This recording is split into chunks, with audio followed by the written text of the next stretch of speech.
folks. Hasn't it been a great show?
It was a happy new year indeed at Edward Hospital with the arrival of William Paul Healy, the hospital's first baby born in 2019.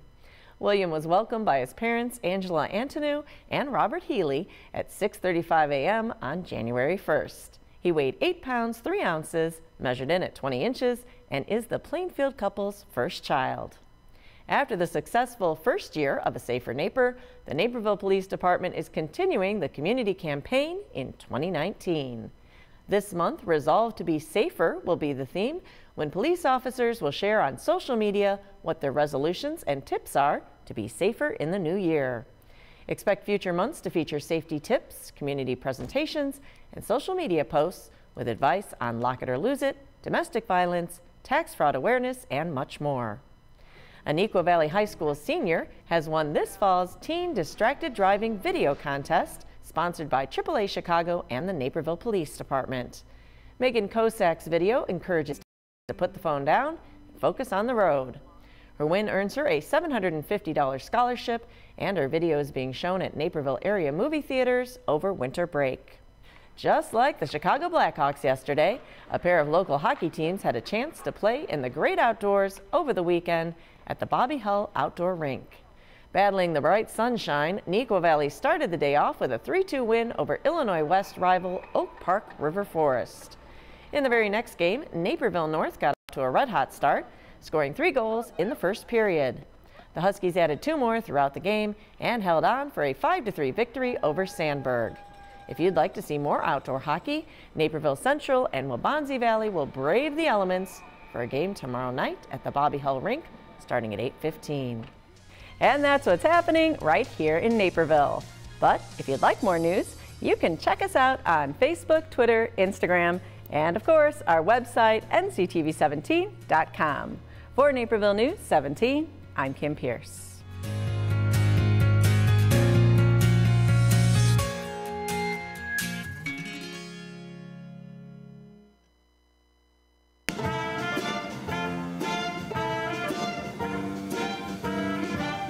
Start spreading the news.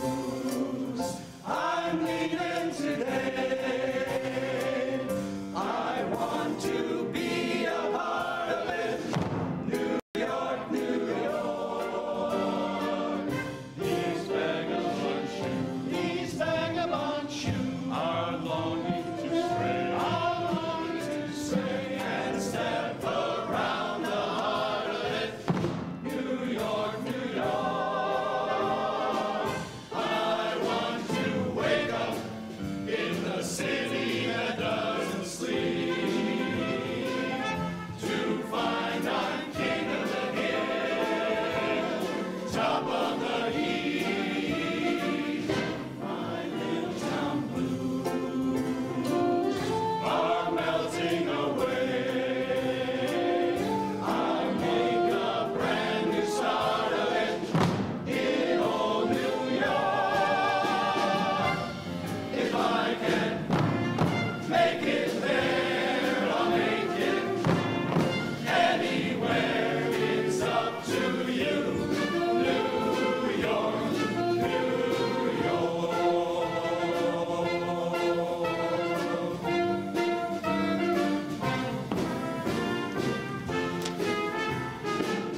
New York, New York. I want to wake up in the city that doesn't sleep, to find I'm king of the hill, head of the list, cream of the crop at the top of the heap. My little town blues are melting away. I would a brand new start of it in old New York. If I can make it there, I'll make it anywhere. Come on, come through. New York, New York.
Today's Spotlight is brought to you in part by presenting sponsor, Busey Bank. Busey, your dream, our promise. Welcome to Spotlight. I'm your host, Jane Wernette. I'm excited to welcome to the show 3 local nonprofit organizations who are each working to make our community a great place to live. DuPage Symphony Orchestra, West Suburban Angels, and Illinois Rockets.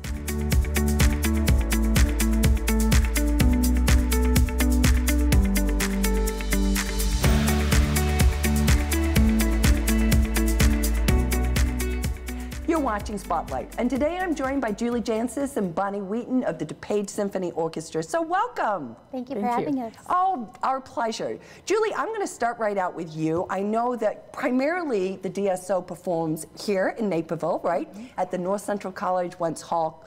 And so tell us a little bit about the DuPage Symphony Orchestra and your background. Sure. Well, we've been in the community for 65 years. A lot of our patrons refer to us as Naperville's Symphony Orchestra. And we perform, as you said, primarily at Wentz Hall. We perform over 17 events each year just in Naperville alone. We do 5 concerts that are subscription concerts. We do 5 family concerts and a number of outreach programs. Okay, and I know, I mean, having been at Wentz Hall, that is a wonderful facility for music, right? It is acoustically amazing. Yes, that's what we hear, some of the best in the country. So, yeah, so nice to have that right here in our hometown. Absolutely. So, yeah. Now, Bonnie, this is hard for me to even believe, but you have been with the DSO for 48 years. I just can't even believe that. You don't look nearly old enough for that. But talk about your experience with the DSO. Yeah, even though I've been playing with the DSO for 48 years, I'm still only 3rd in seniority. I can't believe that. We have a lot of people who are really devoted musicians who have other jobs in their lives. We have physicians, we have teachers, we have actually we have nuclear scientists. But the one thing that we have in common is our love of music. It's a wonderful experience to play with other people who love music and want to bring that to the community.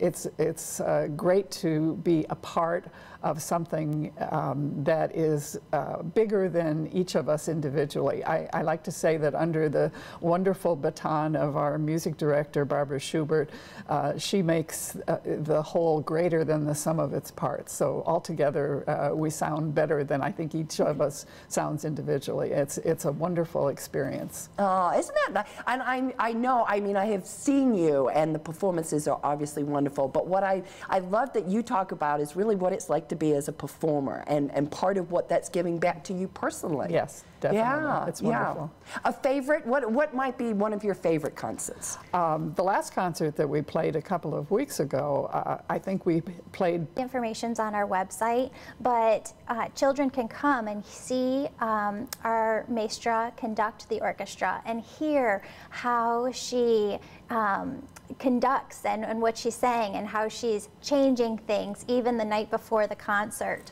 So they get to see that live and in action. And then we have this great sponsor, Quinlan and Fabish, that works with almost all the schools here in Naperville and provides instruments to children. And they offer a petting zoo, that they call it, after the concert, where children can actually go and try new instruments. And we have so many young children that go and try an instrument and then end up wanting to play. Isn't that wonderful? Because I think so many things in life, right, you got to try it, you know, Yes. and so until you do, you don't know whether you're going to like it. Right. So that gives that real hands-on. And what are some of the reactions from the kids when they're sitting there? I mean, I can imagine, you know, as you're, Bonnie, could you just kind of speed up the tempo there a little bit? You know, how do they react to some of that instruction? And Well, I think it's a great opportunity for them to see that the critiquing isn't harsh. It is needed for everybody to come together as an orchestra, to work as a team, and to present this beautiful music to the audience. yeah. Plus they get brownies afterwards. Oh, well, that's always a high motivator, right? Right. A little bit of food, a little bit of, I like that too, a little bit of food, a little bit of music. How do you feel about those open rehearsals? I enjoy it. The orchestra members go out in the vestibule of Wentz and interact with the people who are there as well.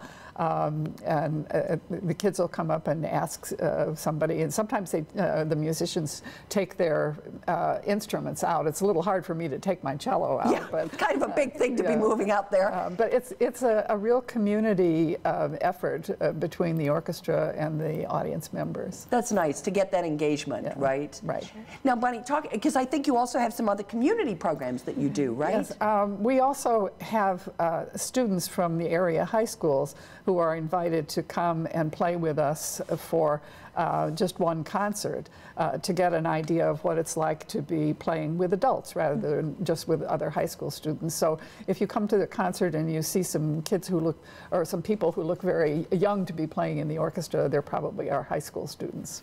What an amazing opportunity to be given, though, right? Because that's not something that too many kids get a chance to do. Right. And certainly not with the caliber of orchestra as the DSO is. Yeah.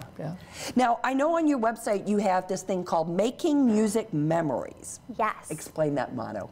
That is a campaign for our 65th anniversary year this year, and we are collecting music memories, your first music memory, from our patrons, from the community, and we're getting some wonderful stories back. We have one musician who was telling us that her daughter saw a holiday concert when she was 5 years ago. And she loved the violin so much that she took her mom's face in her hands 3 times the next week and said, "Mom, I want to play the violin." And it was right before Christmas, so her mom ran out, got her a violin, and it was just a toy violin. But she ended up loving it so much that when she was 7, they had her start playing. She's still playing today, and she says her dream is to play with the DSO when she gets older. Oh, wow, doesn't that make you feel so good about the work that you're doing? Absolutely, absolutely. Yeah, that's great. So now you're doing that all year long? Is that something that people can keep giving you memories, or you're already done with all of that? No, we would love to hear your music memories and share them with us on our website. Okay, that's wonderful. Well, we'll encourage viewers to do that. Perfect, thank you. Yes. Bonnie, as we get ready to wrap up, what else would you like to let people know about the concerts that you have coming up in the new year? Tell us a little bit. Our first concert after the new year is on February 9th at 7:30 at Wentz Hall. It will be mostly Beethoven, and we're practicing already. We started rehearsing a wonderful Beethoven violin concerto. It's something that audience members will probably recognize from the very first notes that we play. But it's, you can't get any better than Beethoven. You can't. I love, that's my favorite, I have to say. Yeah. Right. So we welcome everyone to come and enjoy something that is sort of the orchestra's gift to Naperville. Yeah, I love that. That's a great way to put it. It is a gift. I mean, I feel very much that it's the gift of music, and you're right there in downtown Naperville, so you can enjoy all of that as well. Right. Thank you so much for coming by. We wish you all the best in the rest of your 65th season, and hoping that we get many more Making Music memories that will come into your website. Thank you so much for having us. You're welcome. If you are interested in learning more about the DuPage Symphony Orchestra or any of their upcoming concerts, please go and visit their website. We're going to take a quick break, but stay with us. We're coming right back with more Spotlight.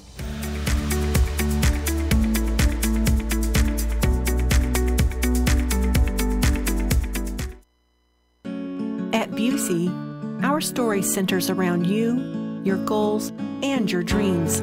You dreamed of owning your first home. You partnered with us to customize a plan. You started a business. You trusted us to guide you through the ups and downs. You wanted to leave a legacy. You allowed us to bring your dreams to life. Thank you for partnering with us to make tomorrow's dreams today's reality. Busey, your dream, our promise.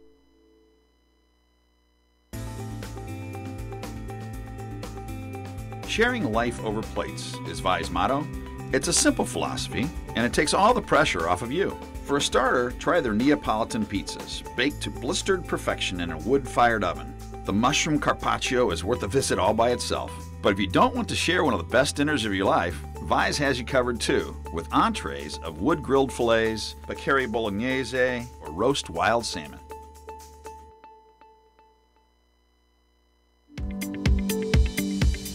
If you're just tuning in, you're watching Spotlight. I'm your host, Jane Wynette, and joining me now from West Suburban Angels are Ken Miller and Phil Hoffman. So welcome. And I'm going to start with you, Ken. Who founded West Suburban Angels and why?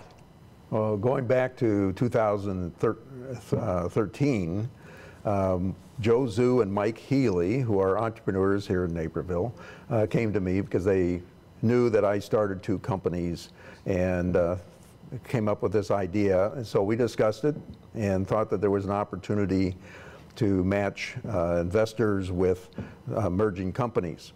And so we formed West Suburban Angels, and it's a not-for-profit. We don't take anything out of the business or a % of the deal. And it's member run, so we have our membership involved in the company. Okay. So now, Phil, say a little bit more about what exactly is angel investing. An angel investor and angel investing is investing individual investors who are interested in startup companies, and they are interested in earning a very high return because these companies are risky and they're small and they're growing. But it's part of an alternative investing strategy, and because there's so much risk involved, we're looking at for high returns, but a lot of startups might fail. So investors that do invest with us and part of our membership, you're required to be an accredited investor, which means you have to have certain income or net worth requirements, minimums to meet. Okay, so in order to make sure that you've got enough money, because some will win and some will not win, right? Exactly. Okay, and I love the whole angel, because it does feel like you're always, oh, I just need an angel on my shoulder, and that's a little bit, right? What you're trying to do. We want to support young, growing companies, but we're still there. We have to look for the upside and the potential for a high return. Okay, okay. So now, Ken, what kinds of companies do you invest in?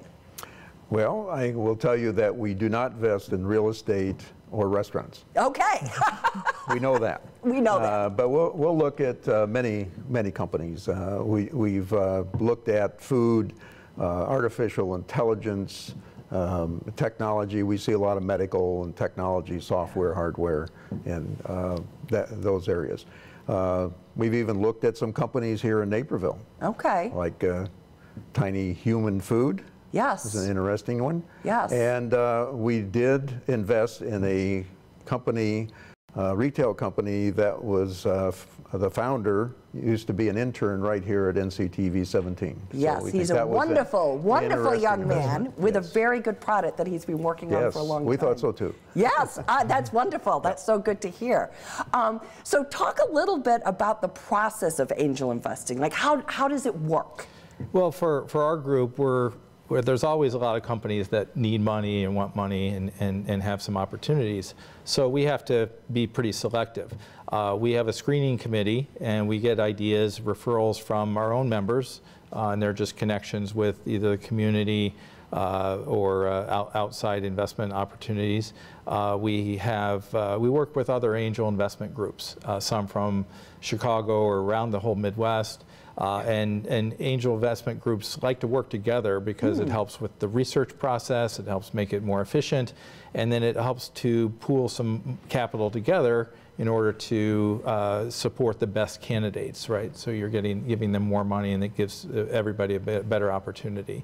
Our screening committee narrows it to 3 or 4 of the top selections with some interviews. And then we have our member meetings, which occur every couple months. We meet at North Central College at the Wentz Science Center, convenient location for a lot of the people in all the western suburbs. And then that's kind of like almost like a Shark Tank type of environment. Okay.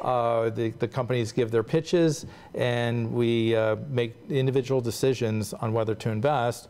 Usually we'll pass on any company that maybe 2 or 3 or more of our members aren't interested in. Okay, so let me make sure that I understand. So it's sort of a collective, as a group you're investing? Well, or everybody makes their own, everyone makes their own decision individually. Okay. But it makes more sense to kind of work together, and we have a pretty diverse membership as well. We have people from technology and from corporate executives and former entrepreneurs, and having a diverse membership allows for us to get better perspectives on the investments. Okay, so you're taking everybody's into consideration, but it's your own personal decision as to the investment itself. Yes. Okay, okay, that makes sense. So Ken, how long would you expect, how long are you looking to expect to get a return on your investment?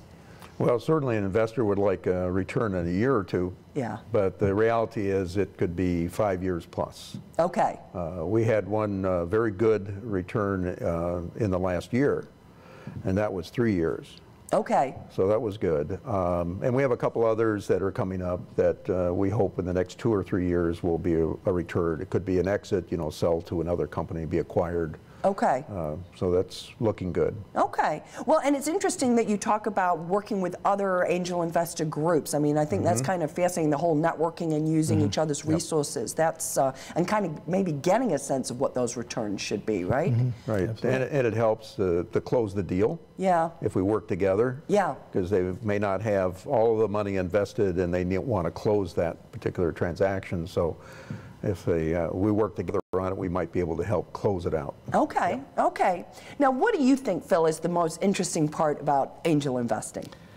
Really, it's getting attached and seeing all these innovative and creative solutions that companies are coming out with. You know, we see so many new, as Ken mentioned, medical companies, and we've seen companies that have helped with innovative solutions to wound care or bone repair products, and even surgery and cancer treatments. So being involved and seeing all that innovation, things that are really changing our world, is really interesting.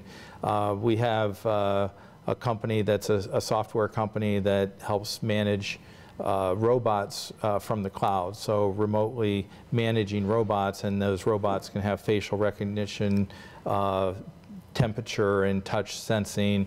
And an example of their application is that you would walk into a Walmart or a store, and the robot would recognize you because it can, in any Walmart, because it can interact with the cloud, and then maybe help you with your shopping list and lead you around.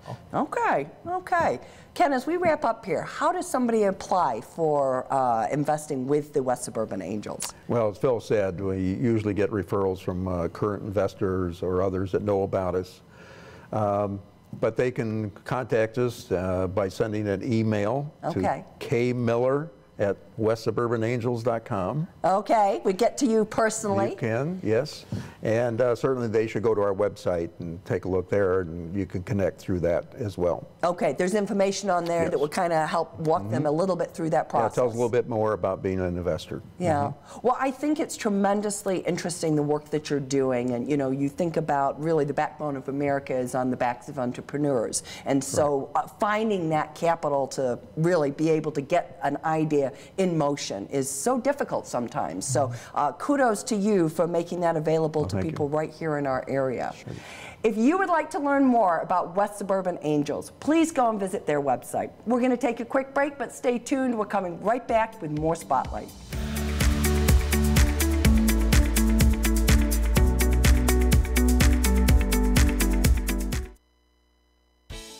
Give the gift of downtown Naperville.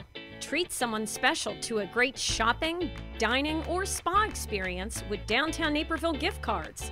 Good at more than 150 businesses. Purchase them at 4 convenient locations or online and have them mailed directly to the lucky recipients.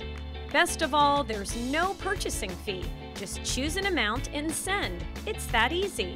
The perfect gift for anyone at any time.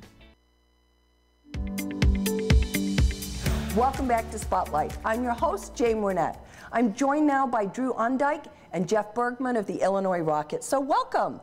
Thank you. It's good to see you. Drew, I've met you before. Jeff, this is the first time we're meeting. So I'm going to start with you in terms of how were you involved with the Illinois Rockets?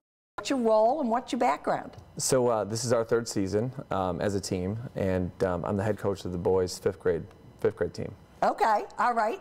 And give me a little bit about your background. I grew up playing the game, still play the game. I played AU basketball for my dad's program, the Chicago Lakers, way back when. I played for Tom McCormick at Conant High School, and then I played 4 years at Davidson College for Bob McKillop. Okay, so you've had a pretty good basketball background, and now you're bringing that forward to the young folks.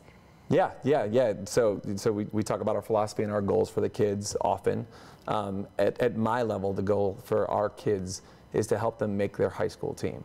We have a number of great high school programs, great high school coaches in the area, and what we're trying to do is just help those kids, or our kids, build the skills, build the IQ, so that when they get to high school, they make their team and then also produce. Okay, have that opportunity. Are they having fun while they're doing that? They're having a good time. Good. They're having a good time. Yeah, that's so important, right? And that keeps that motivation going. Absolutely. Yeah. Absolutely. Now, Drew, you've been involved with the Rockets for 19 years. I know you don't look old enough for that, but ever since your kids were little, but your kids are now grown. So what keeps you in the program? What keeps you involved? Well, yeah, that's a great question, Jane. I ask myself that a lot, and I just get so much out of it. And there's an energy that comes from being around the kids that gets me excited to show up to every practice, every game.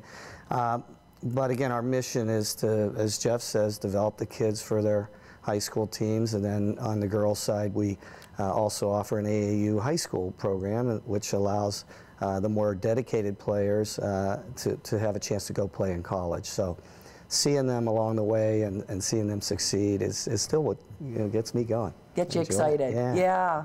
So Drew, there are a lot of basketball programs out there, right? I mean, lots of travel basketball teams, lots of clubs.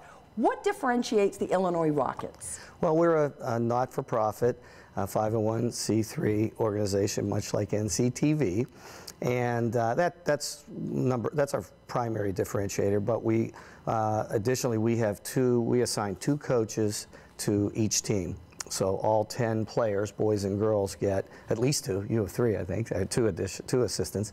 They get personalized attention versus some of the programs who one for-profit owner oversees 10, 12, 15 teams, and so the kids don't get that specialized attention and development. We think that's a big differentiator. Yeah, and I think that is so important. I mean, I play tennis, and having multiple coaches and multiple people talking to you, you know, sometimes you might say something and you're like, oh, I don't get that, but the other person says it, and now you're like, oh, so obvious, right? So I would think that would help you. Jeff, talk a little bit about that. Yeah, no, for sure. I mean, every kid's got something that they're working on, and because in our setup, we sometimes have 2 teams practice together, right? So that's how we end up with 2, maybe 3 assistants at a time. So it's just, you know, the kids just get more and more individualized attention, and our practice facility, we have 6 baskets that we are able to use. So, you know, we're spread out, and you can't catch everything. So I think we do a relatively good job in the 2 90-minute sessions that we have, paying attention to the individual needs of the kids and making sure they're all getting better. And I would think, Jeff, I mean, you know, you've played the game obviously a lot, that just being able to have somebody else, and you've got 2 assistants, maybe see some different things in what one kid is doing versus the other. Say a little bit about that. Yeah, so no, for sure. I mean, as it relates to, I think, how the parents think about our program, I think they really enjoy it. I mean, they keep coming back. And given your situation, you know, given your daughter played D1 volleyball, with the beginning in the parent situation, you're trying to build trust, right? And you know, they're giving you their son or their daughter for 2 nights a week, a couple nights on the weekends, and this lasts a while. I mean, we start in September, and we don't end sometimes until March. He never ends. So, you know, once you build that trust, the parents, they see the time, the effort, the energy, the commitment that you're willing to put in, and then they see their kid improving, you know, week after week, month after month, year after year. I think it's just a winning combination. I think the parents love it. Yeah. Well, and I do think when you're a nonprofit, there is a difference in your philosophy and how you look at it. You're not looking at it necessarily as a business. It really is around the development and taking those kids to the next level. It is. We keep our fees down as a result because we're not making money. We're not trying to make money. So that's another differentiator. We're a little different price point, but you have to be careful with price and value. Absolutely. So we believe we deliver the high value for the good price, and everything else Jeff said. The parents and the kids will hopefully have a great experience, and with a pathway through high school and AAU, high school basketball, and then on to AAU and college if you choose to, and can make it. You know, it provides for a nice rounded program. Sure. What's the part you like best? Oh, I love it all, to be honest with you. To be honest with you, I'll answer the question. I actually like the practices more than I like the games. Because the practices is just us and the kids, and we're working, and we're not dealing with officials, so that's a big deal. We're working together. Everyone's getting better. We all have a common goal. We've created a great culture with our 5th grade boys program. Where the kids understand the routine, they understand the system, they understand the culture, they understand what we're trying to achieve. They work really hard. They work really hard. I mean, a lot of parents will say to us, it's 5th grade basketball, it's 6th grade basketball. Well, but to the kids, it's the NBA. Yeah. This is the highest level that they've ever achieved, right? So we try to give them that effort, and that's what I enjoy the most. Yeah, and most good coaches are good teachers. They enjoy teaching the game. Yeah. I feel similarly. Well, and I think you have to be passionate about it yourself, right, to be able to impart your love of the game to somebody else. Absolutely. Yeah. For sure. Now, Drew, you have been working very hard, I know, with your high school girls AAU program, and trying to give your players that opportunity for that college exposure and the ability to maybe play at that next level. Talk a little bit about that part of your program and the success that you've been having. Yes, since 2010, we've sent over 60 young ladies on to play college basketball, many of whom are still playing. Some have graduated as we age. And so that's still a big part of what we do. I was at a high school basketball game last night watching some of our players, and there were 10 or 12 coaches there, college coaches there, so they also watched them once or twice during high school season. But we go out in the spring and summer, play 10 events. Hundreds and hundreds of college coaches get to see our young basketball players, young ladies, and we send maybe 8, 10, 11, 12 gals every year to college to play basketball. It's been great. And I know we've talked with a couple of them over the years, and I think one of the things we hear time and again is about how much work you put into trying to help open those doors for those children. Yeah, thanks. Yeah, that is a lot of work, and because we start with marketing them with player profiles, and we interview each player as to their academic interests, geographical restrictions. Do they want to go far away, stay home, close to home, etc. Then we market the kids via emails to all the colleges that on their interest list. And then throughout the season, as they're being seen, we have lots of dialogue with those colleges who show interest in the players. And then we continue to market them till the end of the season. Okay. It works out good. As we wrap up, where do you see yourselves down the road? We're trying to build out the boys AAU program. Okay. So that's one thing you haven't heard us talk about. And we've begun to do that the last 2 springs and summers, and we're going to continue that. So as Jeff gets further along in the program, we're hoping he can help us there too. Okay, okay. Sounds like he's qualified, so he is. I think you have yourself another job there, Jeff. I'll keep going until my son doesn't want to play for me anymore. Yes. Well, listen, thank you so much for coming by and for all the good work that you're doing with the kids that just adore the game of basketball. It's wonderful. If you would like to learn more about the Illinois Rockets, please go and visit their website. We're going to take a quick break, but stay tuned. We're coming right back with more Spotlight.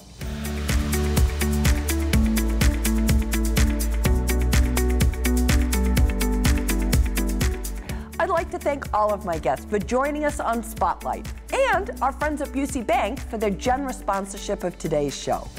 If you would like to learn more about the organizations featured on today's show, please go and visit our website at NCTV17.com. And to stay informed about what's happening in your community, sign up to receive Naperville Now, or like us on Facebook, or follow us on Twitter. For Spotlight, I'm Jane Wernette. Thank you for watching.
Naperville Sports Weekly is brought to you by presenting sponsor, BMO Harris Bank. Welcome into the final NSW show of 2018. Well, this year we have seen 8 different teams bring home state titles and numerous athletes take home individual crowns. We round out this year with some bowling, swimming, some hockey, and basketball, which is where our journey begins. First up are the ladies with Bennett Academy traveling to Naperville North. Let's take a break from conference play and hang out with the Naperville North Huskies as they host the 12-2 Bennett Academy Red Wings. Bennett up 4 early in the first. Lauren Stack looking for a move and hits Kendall Holmes, who drains the 3, 7-0. 2:30 left in 1. North's Letty Drummond picks up the loose ball, lays it off the glass. 11-2 now as North finally gets on the board. End of the second, and great passing down the court on the fast break leads to Ashley Conkle, who hesitates and then pops it in. 17-2 with 7 minutes until the break. Huskies finding their groove, though. Got a Cam Schroeder to Kara Rivard for the tray. About 2 seconds on the clock, a rolling ball to Sarah Lockridge, who takes one dribble in a leap of faith, only for her to swoosh the half buzzer beater. Going into the break, Bennett leads 28-10. In the second half of the game, it was more of the same. Bennett passing around the key leads to Lindsay Rogers hitting the corner 3. Bennett would go on to win 51-25. Our main goal was to stop Greta. Obviously, she's their best player, and I really think that we did a good job of that. Kendall Holmes and Kendall Moriarty both really stayed on her. And the minute that we shut her down, we also broke down their 1-2-2 defense, and I think we did really well offensively on that. Now over to the boys' side, where we start again with the Red Wings, this time facing off against an ESCC opponent. It's pajama night at Bennett Academy as they face off in an early ESCC matchup against Montini Catholic. But trust me, no one is sleeping on the court during this game. Right after the opening tip, the Wings get to work. They move the ball quickly, and Kendrick Choa hits well angles for 3 to open up scoring. 11-6, still Wings in 1. They swing it around the arc and then across to Angles, who knocks down 3 of his 13 points on the night. 14-6 now with 3 to play.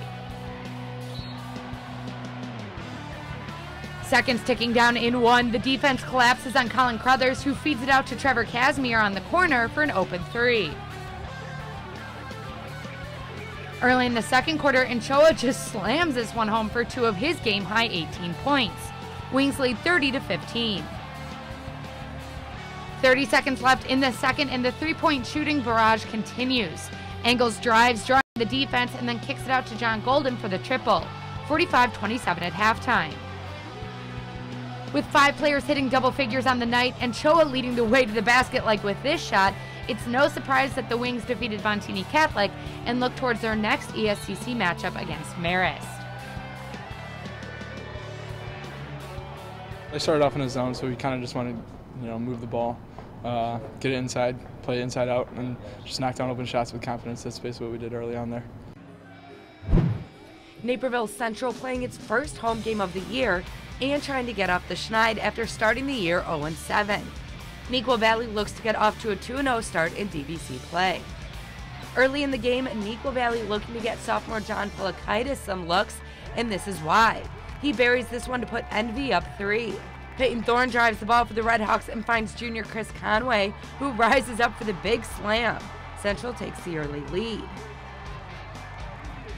Near the end of the first, Redhawks working on offense. Sam Jackson tosses to Cam Doherty, who hits his 3rd 3 of the first quarter. 16 in the first half for the junior. Central clicking on both ends of the floor in the third as Thorne finds Doherty, who hits another 3. He would go on for a career high of 29 in the game. Third quarter winding down, and it's Conway on a personal 7-0 run to put the Redhawks up 43-33. To get back into the game, Wildcats again turn to Polakaitis, who buries another deep 3. Neuqua within 6. But Cam Doherty with too much offense. This beautiful mid-range fade puts the game out of reach as Central picks up win number 1. Neuqua drops into a tie with Mattia Valley and Waubonsie Valley in the DDC standings. I think just a big part of it was finally being in our gym, being in the rims we shoot on every day, and then wanting to come out and make a statement. I mean, 0-7 isn't fun, and Nequa's a team. I had my best game against Nequa last year. You know, like, they're a team I feel comfortable playing against, so I just want to come out and make a statement. While December is often a time of reflecting, here at NCTV we do that once a month, looking back on a past athlete and checking in on what they're doing now. Well, we decided to check in on 2 athletes for our final Where Are They Now of 2018. These athletes were so linked for their 4 years at Neuqua Valley that we couldn't pick just one. So let's check in with Kai Moon and Maya Starks with Justin Cornwell, presented by Molly Maids of the Aurora, Naperville area.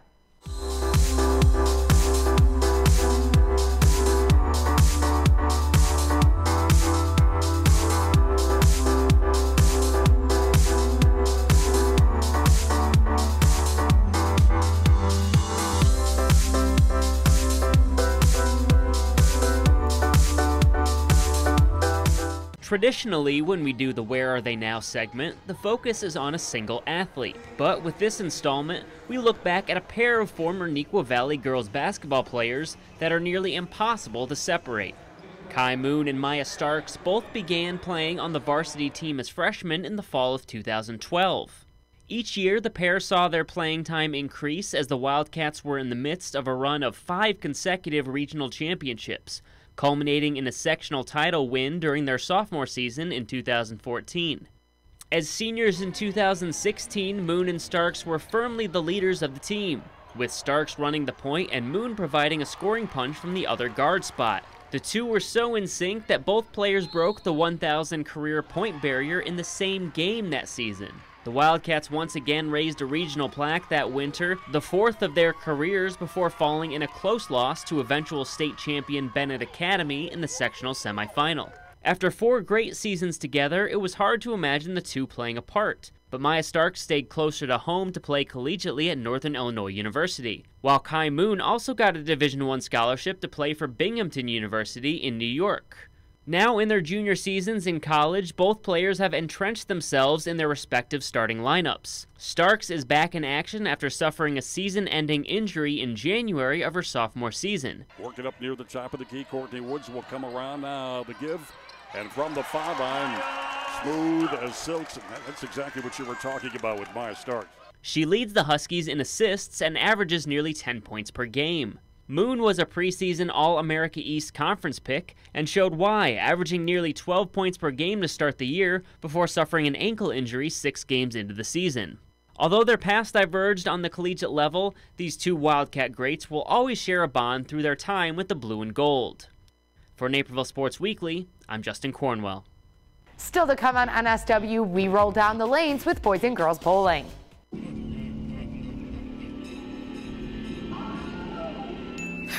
What? Oh no. I have suspicious activity on my debit card. Now what? You know. Sorry. With BMO Harris, you can just freeze your card right from your phone.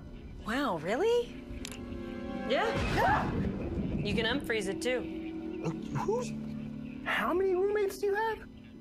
That feeling you get when a bank puts security at your fingertips. That's the BMO effect. Give the gift of downtown Naperville.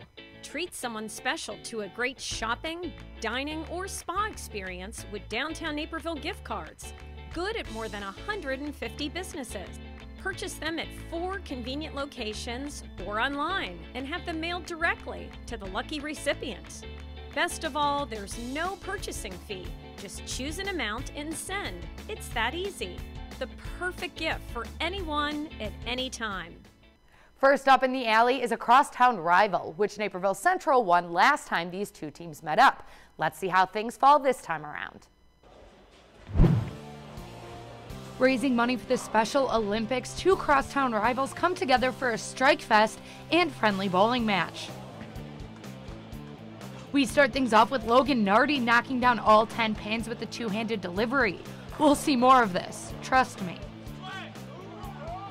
In the second game, and it's more of the same. This time, Brendan Lukasik with the strike for North. He walked away with a 209 Game 2 score. Zach Knusel answers North's strikes with a 10-pin knockdown of his own. Through 2 games, Central has a slight edge. Into the last game, and here he's again like promised. Husky Logan Nardi picking up another strike for North. He rolled a match high of 597. But Patrick Coe and the Central Redhawks were just feeling the strikes a little bit more than North tonight, as Coe rolled a 572, leading the way for a Central victory. But both teams came out victorious as they raised over $7,000 for Special Olympics Illinois.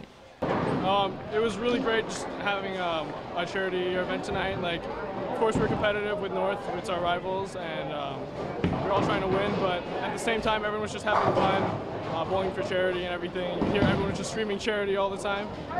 If you want to learn more about their fundraiser, tune into the first NSW of 2019. Now over to the girls' side of things with two Valley schools kicking us off. We traveled to Parkside Lanes for a mid-December DVC matchup where the Waubonsie Valley Warriors, under new direction of Coach Jennifer Neighbor, host Mattia Valley. Senior Mustang Alicia Anton rounding out the first game with a solid strike.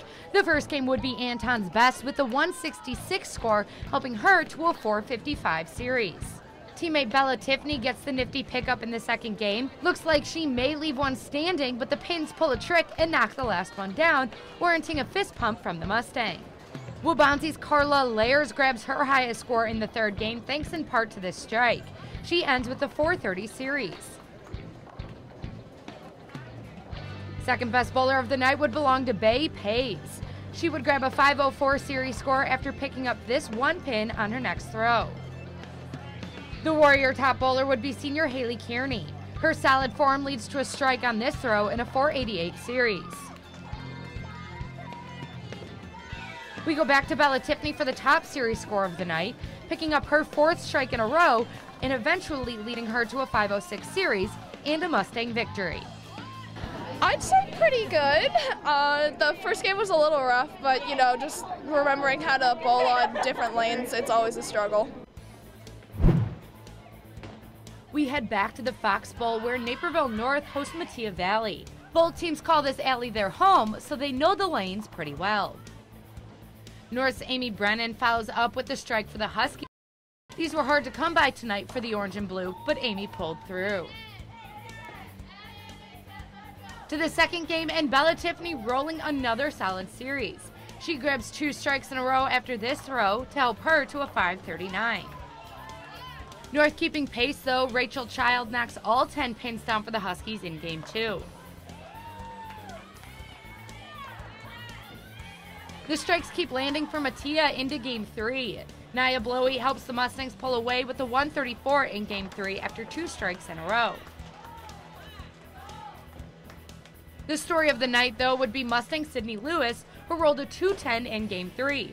Her first time breaking 200 in competition, and she sealed the victory for the black and gold. I felt really good. I was really excited because I got a 203 in practice, and I was really excited for that to pay off in the meet. Let's hit pause on the highlights and hit play on a Take 5 with Jack Flood from the Warrior Hockey Club, presented by BMO Harris Bank.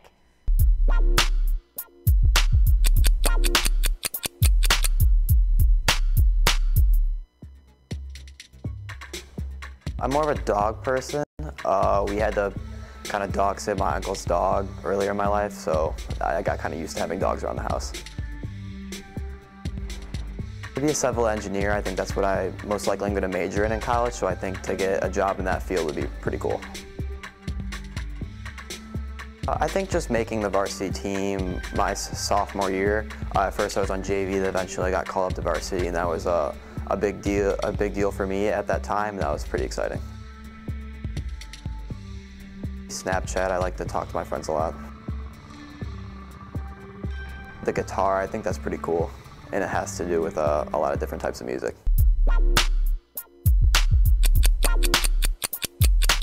We get another minute break, and then we hit the mats and the pool. Black Rock has grown quickly since its founding less than 10 years ago.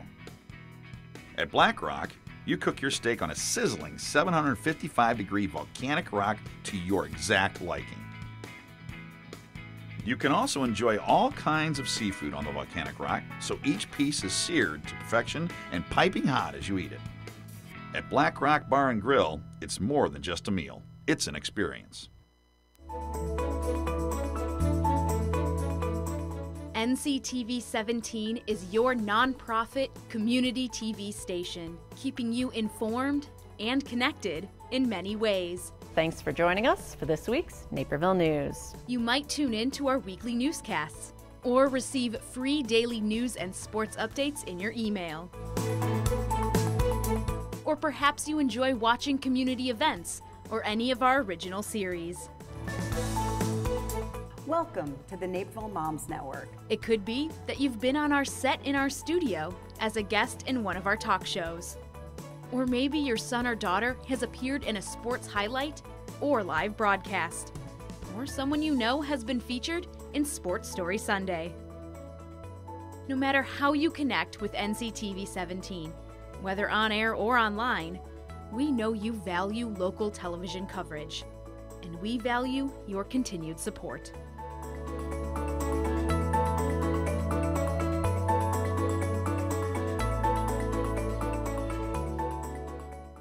The beginning of the wrestling season is a time for guys to find exactly what works and what weight class they belong in. Let's see how some of our schools are shaping up. It's senior night at Aqua Valley as they take on the undefeated Naperville Central Redhawks, who are ranked 6th in the state according to IllinoisMapman.com. Add a few more pounds for Sean King and R. Schran at 152. After a scoreless first period, King going to work as he gets 2 points for the takedown and then eventually gets the pinfall to advance Central's score. Now to the 170s with Wildcat Jacob Bowmans against Carson Palmer. Both wrestlers waited out for a bit before Bowmans gets his grip on Palmer for the takedown, and the football team's leading tackler shows no mercy as he wins by pinfall. Nequa down 38-18 after that match. Another Nequa football player at the 182 class, Rudy Dudo against Jackson Punzel. The Red Hawk leads 6-1 in the second and has the Wildcat in the palm of his hands, which Dudo isn't able to escape from. So Punzel wins by pin, helping Central to the big victory 50-18. I was just trying to finish with a pin, but it was kind of squirming out of there, so I was just trying to rack up the 2 points, see where I can get them, and once I got on my back, I was trying to finish the match, but I couldn't, so I just kept getting those near falls because I knew I could keep getting them. And in the second period, he chose top. I got a reversal, got 2 near fall, and then I got the tech fall. From the mats to the blocks, it's another big crosstown rival diving in at Nequa Valley. Aqua Valley girls swim team just won state a month ago. Now let's see how their boys team is shaping up, hosting a dual meet against Waubonsie Valley. Now on to some races, starting with the 100 fly, and it'll be a no-brainer. Waubonsie's Ayush Despande is in the lead at the halfway mark, and he holds on to it to end finishing 2 seconds before anyone else in 51.41 seconds. Same distance, different stroke, this time the 100 free. The field pretty spread out halfway through with 2 Wildcats in the lead, and that's who'll finish in 1 and 2.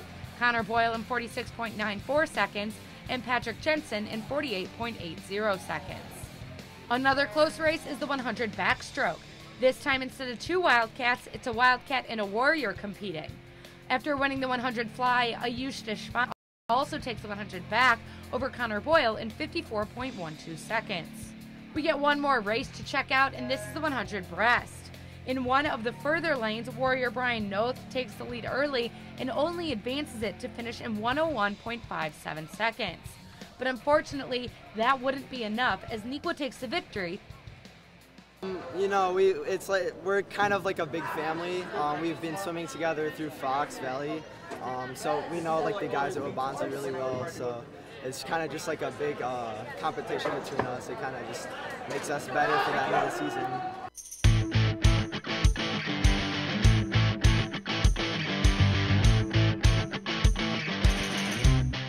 This week's top highlight comes from the hardwood at Bennett Academy. Opening up ESCC action, Kendrick Choa was all over the court, leading his team in scoring. And he did it in pretty fancy fashion.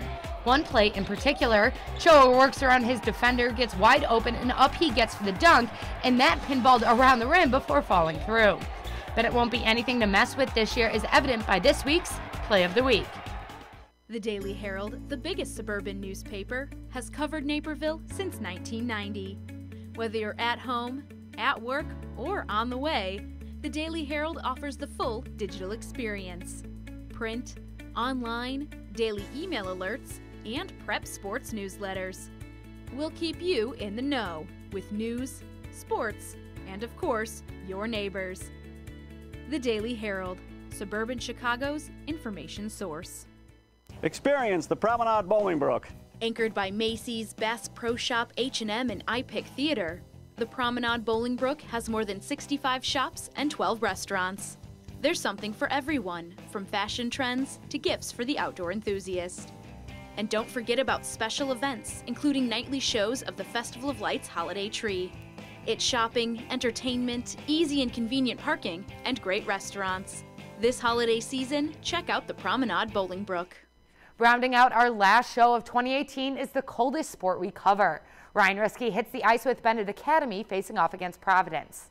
Showdown at Seven Bridges. Rivals Providence Catholic and Bennett Academy square off as they sit in 4th and 5th place in the CCHL respectively. Red Wing Will Salmons leads the conference with 25 points. Scoreless midway through the first, the Celtics force a turnover, creating a 2-on-0 break. Peyton Bowditch slams it home and Providence strikes first. The Red Wings have a power play a few minutes later. JT Kelly's shot is saved, but Luke Bentley blasts the rebound over the glove of Luke Krasinski to even this game at 1. The Red Wings are on a power play with 6 minutes remaining. They get the puck to the front of the net, and after a mad scramble, it's Will Salmons from the slot, putting home the go-ahead goal, his 11th in CCHL play, and the Red Wings lead 3-2. The Celtics head to the power play with 2 minutes remaining as they look for the equalizer. Tom Davis with the cross-ice pass to Bowditch. His shot is saved, but Tom Zach with the net front presence to finish it off, and that sends this game to overtime, tied at 3. Fast-paced action in overtime. JT Kelly waits patiently to enter the zone, and then he snaps the puck over Brzezinski to win it. The Red Wings take this one in thrilling fashion over their rivals as they move into 3rd place in the CCHL standings. I just crossed the blue line and skated right and shot over his glove. I didn't really know what was going in until I saw the net move. It was so awesome celebrating with all the fans. We stick with Ryan Risky for girls hockey as well. The undefeated Naper Valley Warriors face off against Fenwick. Girls hockey time. Lindy Lobdell and the Naper Valley Warriors head into this matchup undefeated as they take on Fenwick, who also has a 0 in the loss column. Less than a minute into the game, Lindy Lobdell shows off her skill, going the length of the ice, undressing some defenders and roofing the backhand past Lena Flores to open up the scoring. 1-0 Warriors at the end of the first. The Friars look to get the offense going. Caroline Jenkins chips the puck ahead to Cecilia Jenkins with the breakaway, but Ashley Oman with the blocker save to preserve the lead. 3 minutes later, Lena Flores makes a save, and now here comes the 3rd breakaway of the period for the Friars, and this time they capitalize. Elena Kaiser ties the game at 1 as we head to the 3rd period. Final seconds of the game, the Warriors try to clear the puck, but Jenkins steps in front and centers to Emily Franciscowicz for the game-winning goal with 2 seconds remaining, and Fenwick hands Naper Valley their first loss of the season. They had a lot of cherry pickers, like everyone was just sitting back, and we had to change our game to that, I guess, and then I think it was just us getting more sloppy, but we'll fix it with practice. With the holiday season comes gift giving and food drives. The District 204 dance squads teamed up for a Toys for Tots drive. Stephanie Odie tells us more, presented by Edward Medical Group.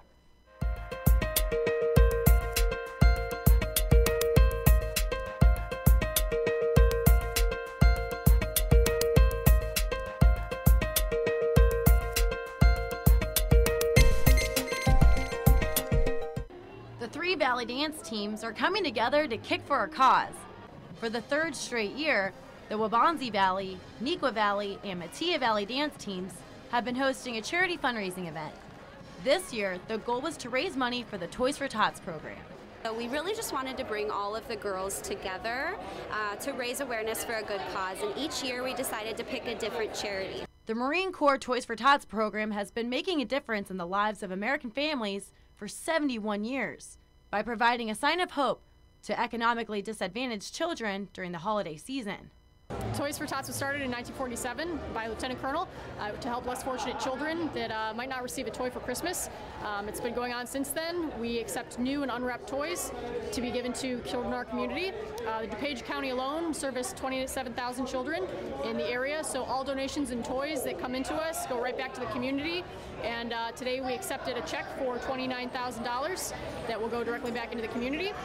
We just brought them together to do kicks for raising awareness for Toys for Tots, and it's really fun to see them all in the court, all as one. They each fundraise on their own. They ask family, friends, neighbors to donate any amount of money that they wish to for the cause and for the teams. Although they may be rival schools, the Valley Dance teams have forged a unique bond. They have created a tradition that gives back to the community and gifts a child in need this Christmas. A lot of the girls are friends outside of dance and the fact that they're separate schools. So there are big rivals between the schools, but they're sister schools, and that's what it's all about, bringing them together to show their love for dance and show their love for each other. Eventually the goal would be to bring them together and dance together like a full routine, but that might be years down the road, and that's okay too. So anyone that's interested in getting involved with the DuPage County Toys for Tots can go online. They can find us through the National Toys for Tots website, which is toysfortots.com.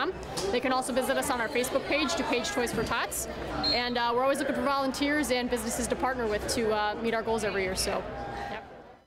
For Naperville Sports Weekly, I'm Stephanie Odie.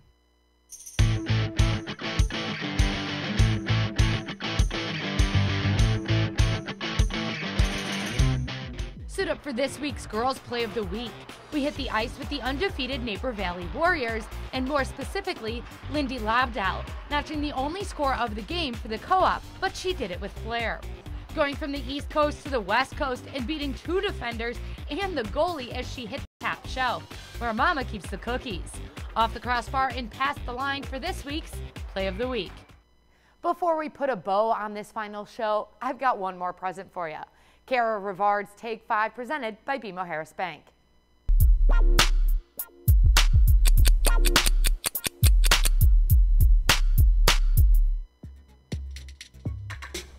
Probably to be a college coach for basketball. Colorado, every year my family would go there to go snowboarding. I don't know, probably go on a lot of vacations. I'd probably buy a dream car or a dream house. Vacuuming, which just takes a while. Probably the power to refill things, like if I was feeling a little broke, I could refill my bank account.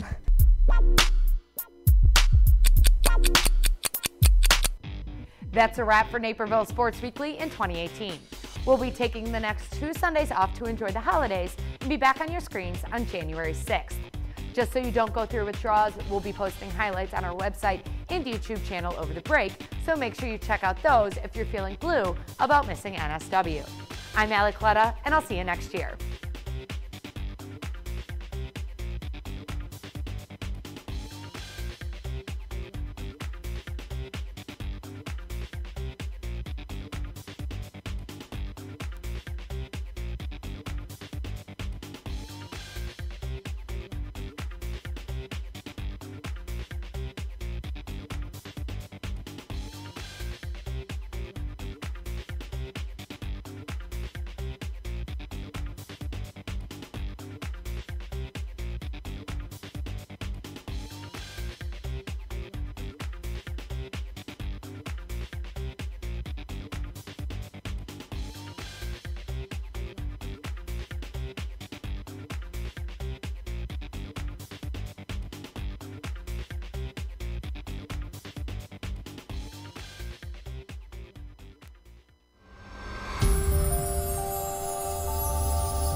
This episode of Business Connection is brought to you in part by Presenting sponsor, Esser Hayes Insurance Group.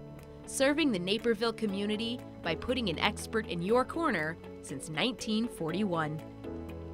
I'm Liz Spencer and welcome to Business Connection, introducing you to the names and faces of Naperville area entrepreneurs and business owners.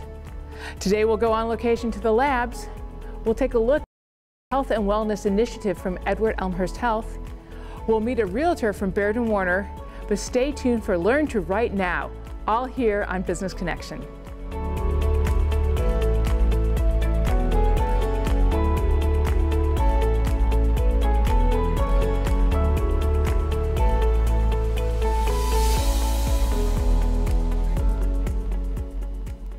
Welcome to Business Connection. I'm Liz Spencer. We have a wonderful guest in studio. It's Aruna Davis. She's the founder and director of Learn to Write Now. Tell me a little bit about your story. Tell me about this. Hi, Liz. Hi. Learn to Write Now. It's actually our 10th year. We started the writing program about 10 years ago in the comfort of our basement. That's how I like to call it. We started this as I found the need for writing enrichment in my child's life, in my son's life. He was an avid reader, right? And I see that, I was able to see that among his friends too. So they were constantly talking about books and all that. But when it came to writing, it was always this blank page and blank stare, that kind of a look, you know. They were not able to bring their thoughts. He was able to speak out his thoughts, but he was not able to bring it on the paper. So one summer, 2008, I said, okay, I'm going to gather him and his friends, and we just did a writer's workshop, because I've always been into writing. I'm an engineer, I'm a business graduate, but what I would like to call myself as mostly is like I'm a writer, or I'm a writer in training, so to speak. So I said, okay, I will put those skills into play and do a little, prop-based writing. So that's really how it got started for those few months in summer, and I put that aside. Later, when my friends, they realized, hey, this is really good, what you did with our kids, it's fantastic, and they seem to be, getting the process of writing. Could you do this again? I said, okay, let's think about it next summer. So we just kept doing this like a few summers, but then parents who got to know, it's really, it spread like wildfire, I would say, word of mouth. So parents and friends who got to know, they started coming to us, coming to me, so to speak, and telling, hey, my student is a senior in college. I mean, in school, in high school, applying to college. So could you help with the college admission essays? I kind of, more like a pro bono sort of a thing. I said, okay, I'll be happy to help out. But then we got into a structured way of doing this as Learn to Write Now, and that's basically the story of Learn to Write Now. That's wonderful. Now, with Learn to Write Now, you have kind of two tracks, more your creative writing track and then more your Learn to Write track. Am I right? So talk to me a little bit about how it's structured. The two tracks are creative and academic. Although we started as a creative enrichment, solely a creative writing enrichment center, I think our academic enrichment has become so much bigger. So much so now, although it was a writing enrichment, now we are also a reader's workshop, we have a test prep workshop, and then we do public speaking and debate. So because we anchor everything that we do in writing, we even tell our public speaking and debate students, unless you become the president of the country or a president of an organization, nobody is going to write your speech. Okay, you will not have a speech writer. You still have to write your own speech. So we anchor everything in that writing. So that's why we call ourselves Learn to Write Now. And and we believe that English language enrichment, it kind of encompasses all this: the reader, the writer, the best speaker, and the test taker. So we cater to all those fields of study. So I couldn't agree with you more. That we all need to have command of the written language and to be able to read. Those are fundamental things that we need to be able to do. So tell me a little bit about how it works. So I have a child who is struggling, perhaps.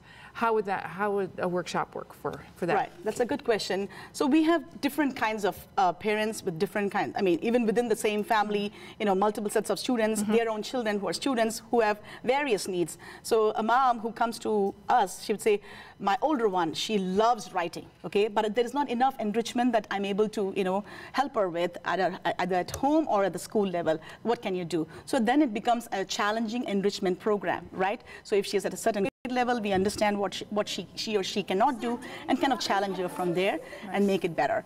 But she would say her brother, of course, he doesn't like to read, he doesn't like to write, or he just cannot write, he wouldn't do anything. Can you help? We said, of course we can help, you know. So then it becomes a part remedial program too. So the student is not able to perform well at their grade level. So we maybe start the student at a slightly, you know, a lower grade level, without them knowing, because you know you don't have to tell them, hey, you're a 4th grader, but we have to start work at the 2nd grade level. But we give them those enough work so they become confident at their grade level pretty soon. That's the key word there, especially with your remedials. You're giving them confidence, so and that's gonna improve their learning right now.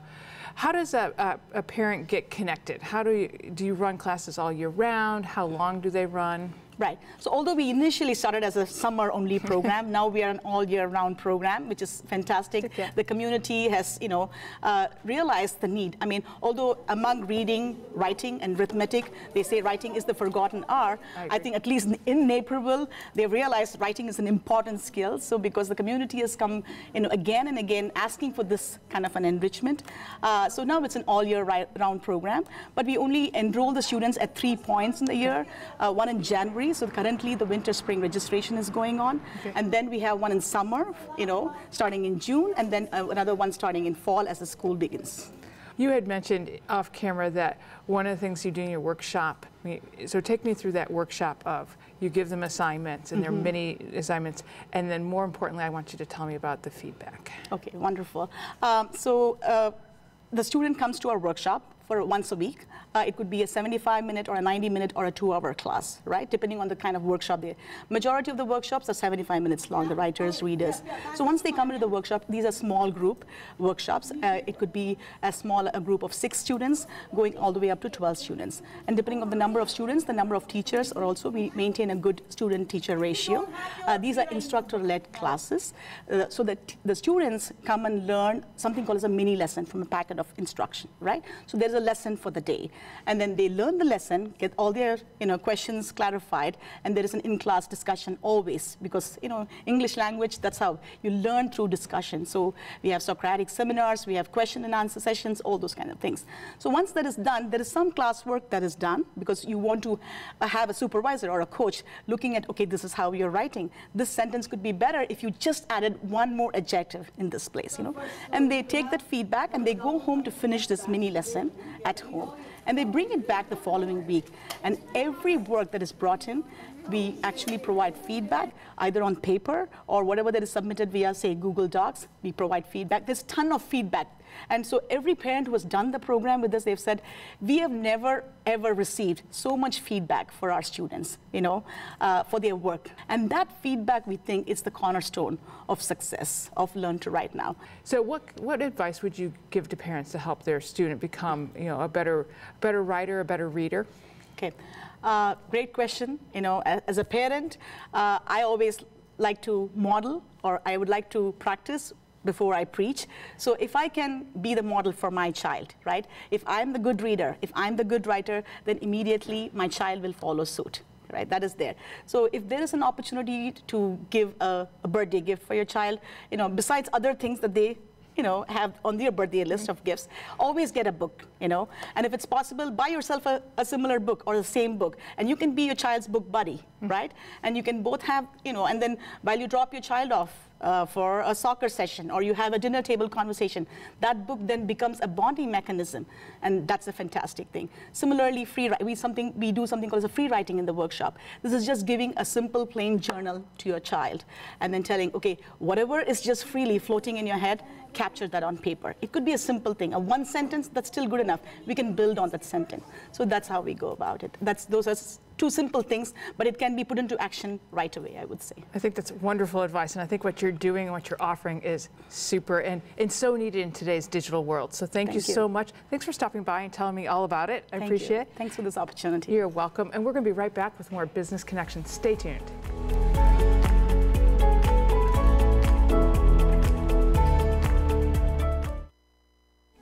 This episode of Business Connection is brought to you in part by presenting sponsor Esser Hayes Insurance Group, serving the Naperville community by putting an expert in your corner since 1941. Welcome to Business Connection. I'm Liz Spencer. I'm on location today. I'm at the Labs, a unique fitness facility. So let's start really big. Tell me about what is the Labs? Who is the Labs? Labs is it's a fitness facility and performance center for all ages, all levels, all sports, people from all walks of life. We're a place for everyone. Who's your clientele? You say you're all walks of life, but is there a niche or is there somebody that's special? No, actually we serve little ones to the elderly. We serve elite athletes as well as beginner athletes. We have people with disabilities and really everyone. We have general fitness, we have triathlon training, we've got swim, we do team training. We have an incredible signature class that's based on functional fitness, HIIT training, and heart rate. That's called the Catalyst class. We have a recovery room, we have personal training, we train golfers, we train swimmers, triathletes, really we run the gamut. That's awesome, because I think everybody can benefit from one another, whether you're a super elite or you're just beginning, or a golfer, whatever. So. Absolutely. When we first started Labs, we wanted to be different. So we looked for every differentiator we could find, as there's a fitness place on every corner. So not only in the philosophies, but the equipment, the technology, and the way we cater to our clients. Everyone's an individual. We get to know the client and make sure that we're serving their individual needs. Our fitness center is a one-of-a-kind. It's a one-of-a-kind design. You mentioned the Catalyst. This is your signature class? That is our signature class. So take me through it. What is that? What's in there? It consists of a huge functional fitness rig and cardio modalities. All of the cardio modalities are human-powered, so you burn more calories. We have the Woodway treadmills, we have Jacob's ladders, we have water rowers. We also have rings that hang from the ceiling that you can swing from. We have a sprint track. And the class is designed in work-to-rest ratios depending on what system you're working. So you'll go from a strength exercise to cardio with different work-to-rest ratios. And what was the motivation behind that class? It was to do something that was really interesting, that was different but effective, and to look at every system that the body has and be able to manipulate a class so you can cover every one of those systems to make someone truly as fit as they need to be and can be. If you continually work just endurance, just speed, just strength, you don't become a totally fit athlete. You want to work your muscles, you need to work your heart, you need to work your flexibility. So the Catalyst class kind of hits every angle and makes our athletes more resilient. The results are phenomenal. We did benchmark testing before we launched the class, and we had about a 12% reduction in body fat over the course of an 8-month period. You have a tremendous amount of technology here to help us. Tell me a little bit more about that. So the Labs is very data driven. We feel that data helps the coaches. It helps us, it's a learning mechanism. We can provide data to make sure that our programs are working and our athletes can see progress. So on the fitness floor, we have a heart rate based class. We use MyZone heart rate, and the athletes can see after class, they'll receive an email. It will tell them how many calories they burned, what did their heart do? Is their heart becoming more efficient? How many points did they earn? So depending on how hard they're working within the parameters that have been regulated to them as an individual, they earn points.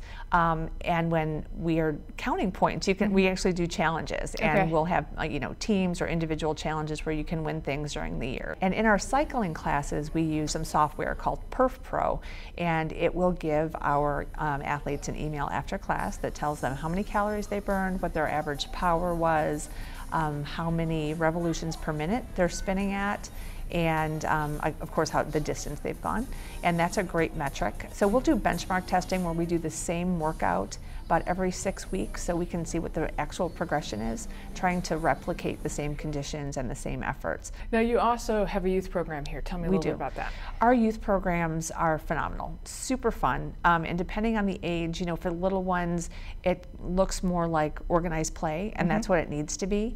So we have a warrior fitness program for the little ones, a lot of climbing, jumping, and again, building confidence and making those kids feel like I can do this, and it's super exciting. We also have general fitness for kids. That's our Catalyst Kids class. So it's similar to our adult class, but the times are kind of reduced so that they don't get bored, and you probably do more, and we get a little goofier, of course, but a lot of it's just about movement and really self-confidence. That's awesome. Yeah. Now you do some team training here. Tell me, yes.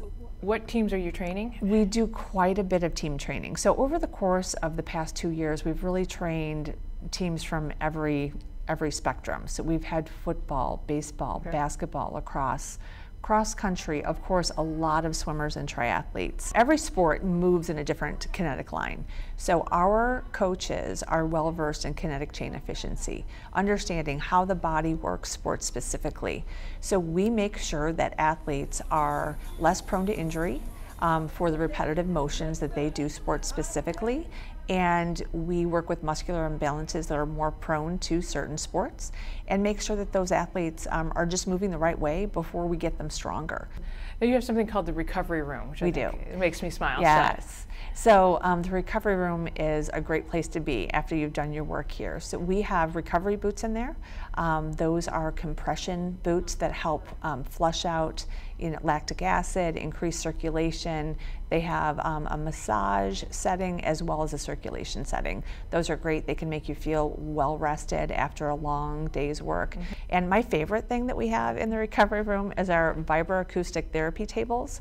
They vibrate and have different sound frequencies that you listen to, each geared towards eliciting a different medical response. Some are for insomnia, some are for anxiety, depression, and for healing. So tell me a little bit about your swim training here. We have quite a few programs in our lap pool. We have Masters Swim. There are quite a few triathletes in the Masters Swim program. We also have a youth triathlon team, and they're in the pool quite a bit as well. We also have Aqua Stride, which is an in-water running class. It helps flush the lymph system. It uses hydrostatic pressure to kind of get the legs fresher. It has the same benefits as running on ground with no impact at all. And that's pretty amazing because the ground hits back. And as we get older especially, you want to have the benefits of running but not hurt your joints. So we've had a lot of success in there with people who are injured or athletes just looking to sustain their health for longer, or just general fitness. So it's that's a kind of a wide demographic in there as well, but it serves some pretty great purposes.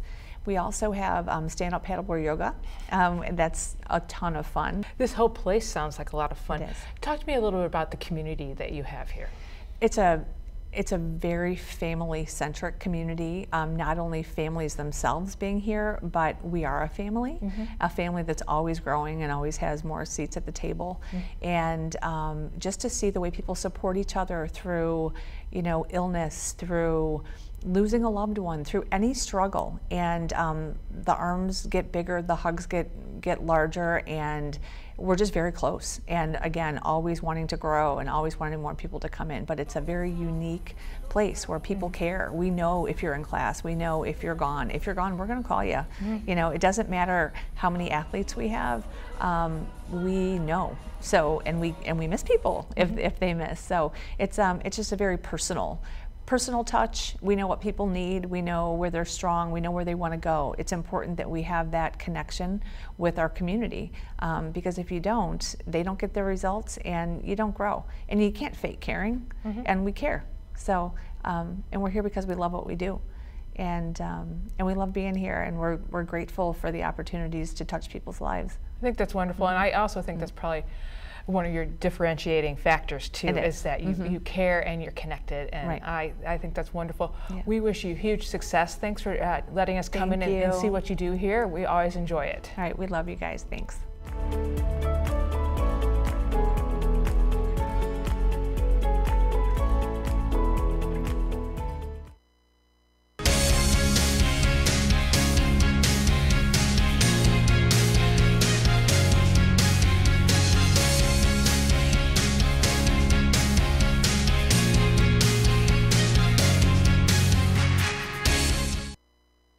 We're excited to add Edward Elmhurst Health to Business Connection. There's a lot of moving parts when it comes to managing your health care, and for Edward Elmhurst Health, it's important that each step of the process is safe, seamless, and personal. In this episode, we take a look at the vital role that transition of care plays in your healthcare experience. Healthcare is incredibly complex. We want to make sure that the healthcare experience for our patients is safe, seamless, and personal. And an area of intense focus for us is transitions of care. And transitions of care occur whenever a patient moves from one provider to the next. So for example, when a patient's in the hospital and they go from the emergency department to the inpatient unit, that's a transition of care. Or when we transfer the patient from the hospital to a skilled nursing facility or home care. We have a lot of teams working on different ways to make sure that a patient has a safe and seamless transition to the next site of care. If a patient transfers within the hospital, there's time to stop and do what we call medication reconciliation. So to double check the meds, do we know what they're on? Are they still on those? Am I transferring them to the next department with the right medications? There's also that when you send them home or when you send them to a skilled nursing facility. And how do we also get an appointment scheduled for a patient before they leave? How do we set that up for them so that they go home with that in their hand, with the understanding of its importance, because that is our next check. We also do a lot of work around follow-up phone calls. So we're trying to let patients know you may get that phone call that's going to tell you, that's going to ask you, how are you doing at home? Have you run into any barriers since you've been home? Can you get to the appointment we scheduled? Do you have the appointment scheduled? So one of the questions that we've kind of put in place and are trying to bring back to light is, who is your discharge partner? Who's your partner for transition? Who besides you can we share this information with? You're on medications, you're having a stressful experience, you're only hearing so much of this. So who can we talk to? And for the nurses, it's also saying it more than once, it's really putting it out there, and then it's providing them with a piece of paper that says, here's what's important, here's what you need to know, here's who you can contact. We all operate in our own worlds, right? And I could do everything perfect today. And I could hand it off to you thinking I've given you everything you need, but what if I don't know that I'm missing something that you need? We really need to figure out that back and forth of, well, you gave me this patient, but I was missing this one crucial piece that's important for my job, for what I have to do with this patient. We really need to make sure we're capturing that.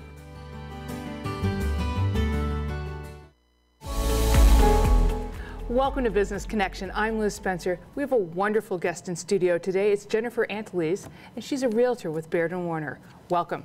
Thank you so much. Tell me a little bit about why you wanted to become a realtor. It started when with an experience I had several years back. We were selling our home, and we were introduced to a Bergen Warner realtor, and she just made the entire process so wonderful and so seamless.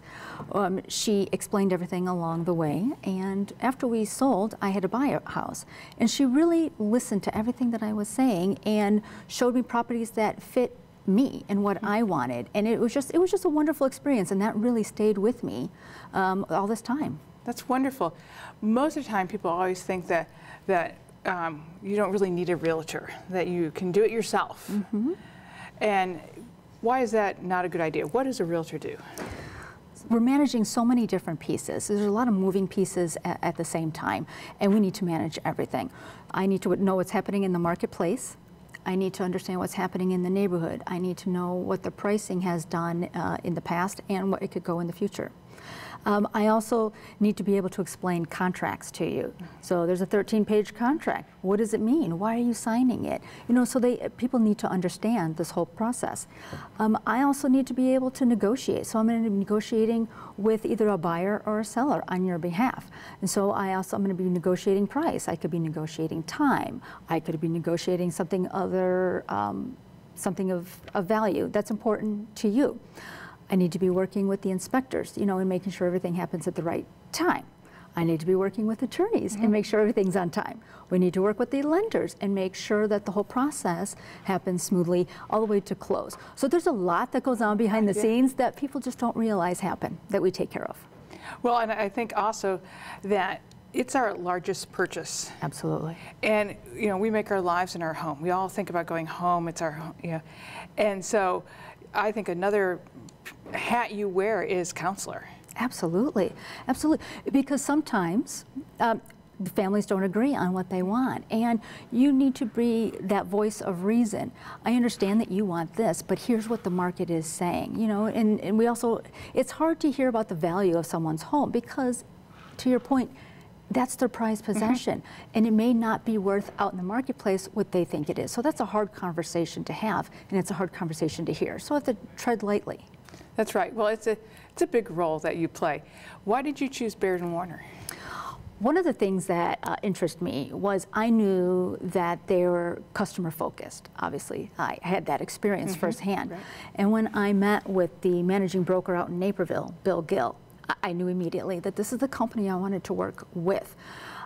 They spend so much time training and supporting all of their agents. But not only their agents, they also support the community, and that's a big deal for me. So the Naperville office supports Loaves and Fishes. They support 360 Youth Services. Naperville responds to veterans and the Rib Fest. That's a lot. And now, Bergen Warner has been around since before the Chicago fire. They played an important role for Chicago in that. They have been, and some people don't realize that Bergen Warner is the oldest real estate firm in the country. They've been around since 1855. So needless to say, they've seen a couple market changes throughout their careers. And now, how long have they been in Naperville? Bergen Warner has the largest market share in Naperville. So we're the #1 with listing and selling in Naperville. We're the #1 office with listings and sales in the surrounding suburbs. So what does that mean for our clients? It means that you're getting all that expertise and knowledge behind you, and we're supporting you all the way. I think that's important. It says a lot. The firm behind the realtor says a lot. So absolutely. Absolutely important. So tell me, what makes you different from everybody else? I think what makes me different is I work from the heart. It's very important to me that my clients have a positive experience from beginning to end. There may be some hiccups along the way, but the whole process is a positive one. I absolutely love working with first-time home buyers. When they get that first home and they find that home, it's just so fulfilling. We get to close and they get their keys. That's an amazing feeling. It's an amazing feeling for me, and it's why I do what I do. Also, I'll tell you a story. I had this family that were moving up in size house. Their family was growing. And we were looking at 9 homes in one day, and it was a rainy day, and everybody was tired. But at the end, we got to this one house, and they fell in love, and I could tell, you know, and that's what makes it worth it. They loved the house. We went back the next day. We put in an offer in, and they got the house, and they love it. And I still visit them, and it's so rewarding. What I do is very rewarding. You play a huge role in what makes a house a home by helping us find our home. It could be one of your biggest investments. It's a lot of money. It takes a lot of time, and it's an important decision. And so, to be a part of that with somebody is very rewarding. So, Jennifer, you had a few life changes that kind of led you to be a realtor. So tell me a little bit about how this all came together, and now has been just a wonderful life change for you. It has. So a few years back, my husband and I got a divorce, which is why we were selling the home. And our realtor was absolutely amazing throughout that process. And then she helped me purchase my own home. My corporation was doing some downsizing, so my role was eliminated. So that was a little stressful after I just purchased a home. So I was fortunate enough to land another role within the same company. So 2 weeks after starting that new position, I was diagnosed with cancer. So I went through surgery, went through 2 rounds of chemo, then went through radiation, and came out of that okay. Awesome. Yep. So happy about that. Thank you so much. And then after about a year, my role was eliminated again. And the whole process is very stressful, looking for a role and not knowing about your future. And at that point, I knew I don't want to go through this anymore. So I left the company and started to do real estate. And I knew immediately this is what I wanted to do based on the experience that I had. It's a rewarding business and so fulfilling. And I'm just so glad that this is where I'm at in my life. That's wonderful. Well, I thank you for stopping by and visiting with me a little bit and tell me a little bit about what you do, why it's important, and how you and Bergen Warner play a big role in our community. So thank you so much. Thanks for having me. I really appreciate it. No problem. And we're going to be right back with more Business Connections. Stay tuned.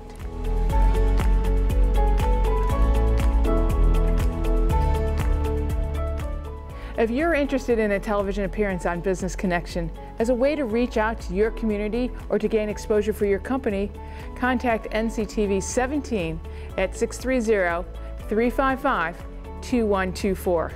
I'm Liz Spencer, and thank you for watching Business Connection. This episode of Business Connection is brought to you in part by presenting sponsor Esser Hayes Insurance Group. serving the Naperville community by putting an expert in your corner since 1941.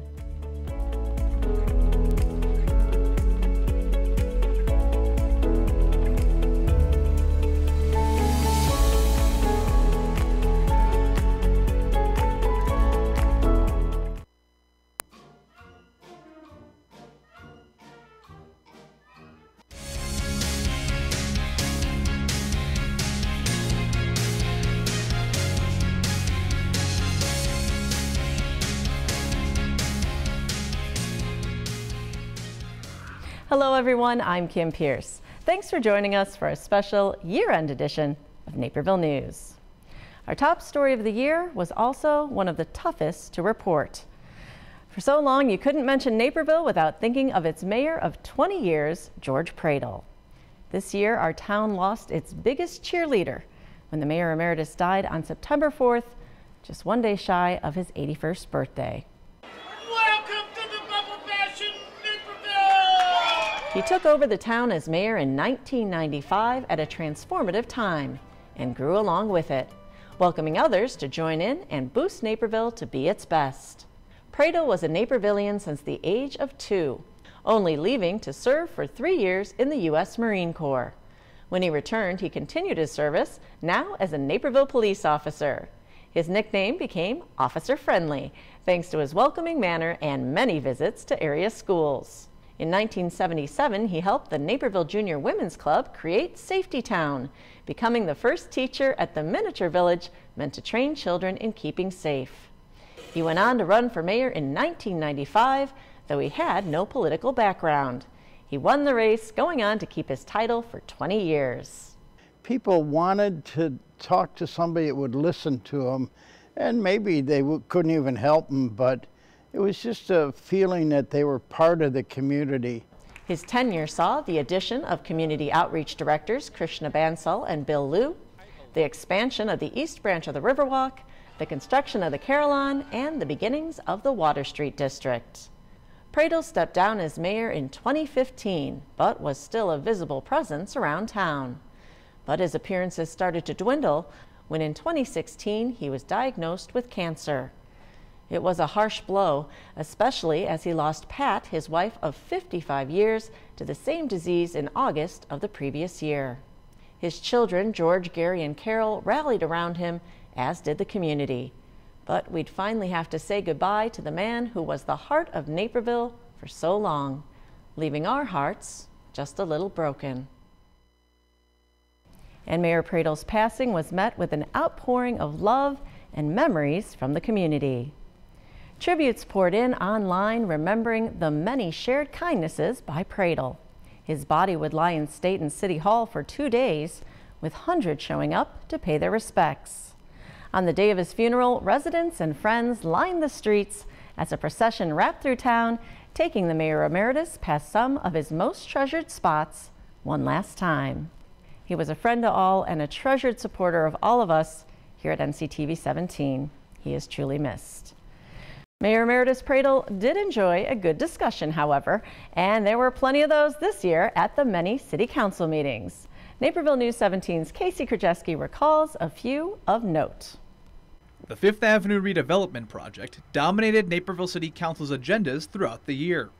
At the start of the year, Ryan Companies and city staff held several workshops to hear from residents and formed the Fifth Avenue Steering Committee.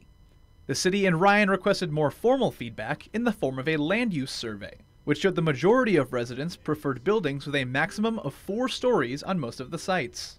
Ryan took that feedback and returned in August with 2 concept renderings. In October, the city hired SB Friedman Development Advisors to be a third-party advocate for the project. And though Ryan Companies has requested to move to Phase 2 concept refinement multiple times, Council has hit the pause button until questions surrounding commuter parking and the future of the DuPage Children's Museum are answered. Your next step is to wind this down into one working concept. I don't believe you have enough direction from us yet to identify one working concept. City Manager Doug Krieger indicated those answers could come in January. In July, Council okayed Citygate Center North. an event center and hockey rink located near the intersection of Ferry Road and Route 59. That will join Top Golf and Odyssey Fun World, as well as a whirly ball facility approved in August. This led to some council members referring to the area in northwest Naperville as its new entertainment district. I think the concept is an awesome concept. Thank you. Can't wait for that to come in. I think that whole area up there is going to be pretty cool with all the entertainment that's going to be available for the residents. Council also worked through an animal care ordinance, and though there was discussion about a warranty for animals purchased from pet stores, that ultimately was not included. The ordinance did include other protections for animals, including a requirement for shelters and pet stores to microchip pets, and putting in penalties for leaving animals in vehicles during extreme weather. For Naperville News 17, I'm Casey Krajewski. Something that never made its way to council this year was the proposal for a new Polo Club subdivision. Our own Blaine Irwin follows that story's development. Polo Club is a proposed subdivision for the unincorporated location at 119th Street, where polo fields currently sit and Galaxy Soccer Club plays. Developer D.R. Horton's original proposal of the mixed housing project had 95 single-family homes, 319 multifamily homes, townhomes and triplexes, and 309 apartment homes across 15 buildings. It first came to the Planning and Zoning Commission in June, where it was met with heavy backlash from residents for its high density, the impact it could have on Plainfield schools, and how it would affect already congested traffic in the area. South Point is literally landlocked. Trying to get out, the only way to get out is Champion and 59. Trying to turn on there, right now they've been doing construction, it's backed up, but it's normally backed up. I waited today, you're in between the lights of 111 and 119 trying to get out. You wait and wait. No vote was taken, and the public hearing was extended to a later date. The proposal's unit count was reduced from 723 to 702. D.R. Horton agreed to expand 119th Street to 3 lanes and to extend Book Road to 111th Street. With that, it got a split 3-3 vote from the Plan Commission in July, giving it no recommendation, positive or negative, for Naperville City Council. Since then, the proposal was further modified and unit count was reduced to 637, and 4.25 acres of parkland were added. But residents said the modifications didn't really fit with their concerns, namely that the density of the project is almost twice as high as neighboring subdivisions. We have South Point single-family homes, we have High Meadows single-family homes, we have Wolf Creek single-family homes, and then they're trying to build in here at the polo field single-family homes, townhomes, and apartments, which is really not compatible. But that proposal never made it to City Council. Although it was originally supposed to be voted on at the November 7th meeting, it was removed from the agenda at D.R. Horton's request. Reporting for Naperville News 17, I'm Blaine Irwin. D.R. Horton is making further revisions to the Polo Club proposal. It will actually be coming before the Plan Commission again early next year. Coming up, a look back at the top happenings in our school districts over the past year. NCTV17 is your nonprofit community TV station, keeping you informed and connected in many ways. Thanks for joining us for this week's Naperville News. You might tune in to our weekly newscasts or receive free daily news and sports updates in your email. Or perhaps you enjoy watching community events or any of our original series. Welcome to the Naperville Moms Network. It could be that you've been on our set in our studio as a guest in one of our talk shows. Or maybe your son or daughter has appeared in a sports highlight or live broadcast. Or someone you know has been featured in Sports Story Sunday. No matter how you connect with NCTV17, whether on air or online, we know you value local television coverage, and we value your continued support.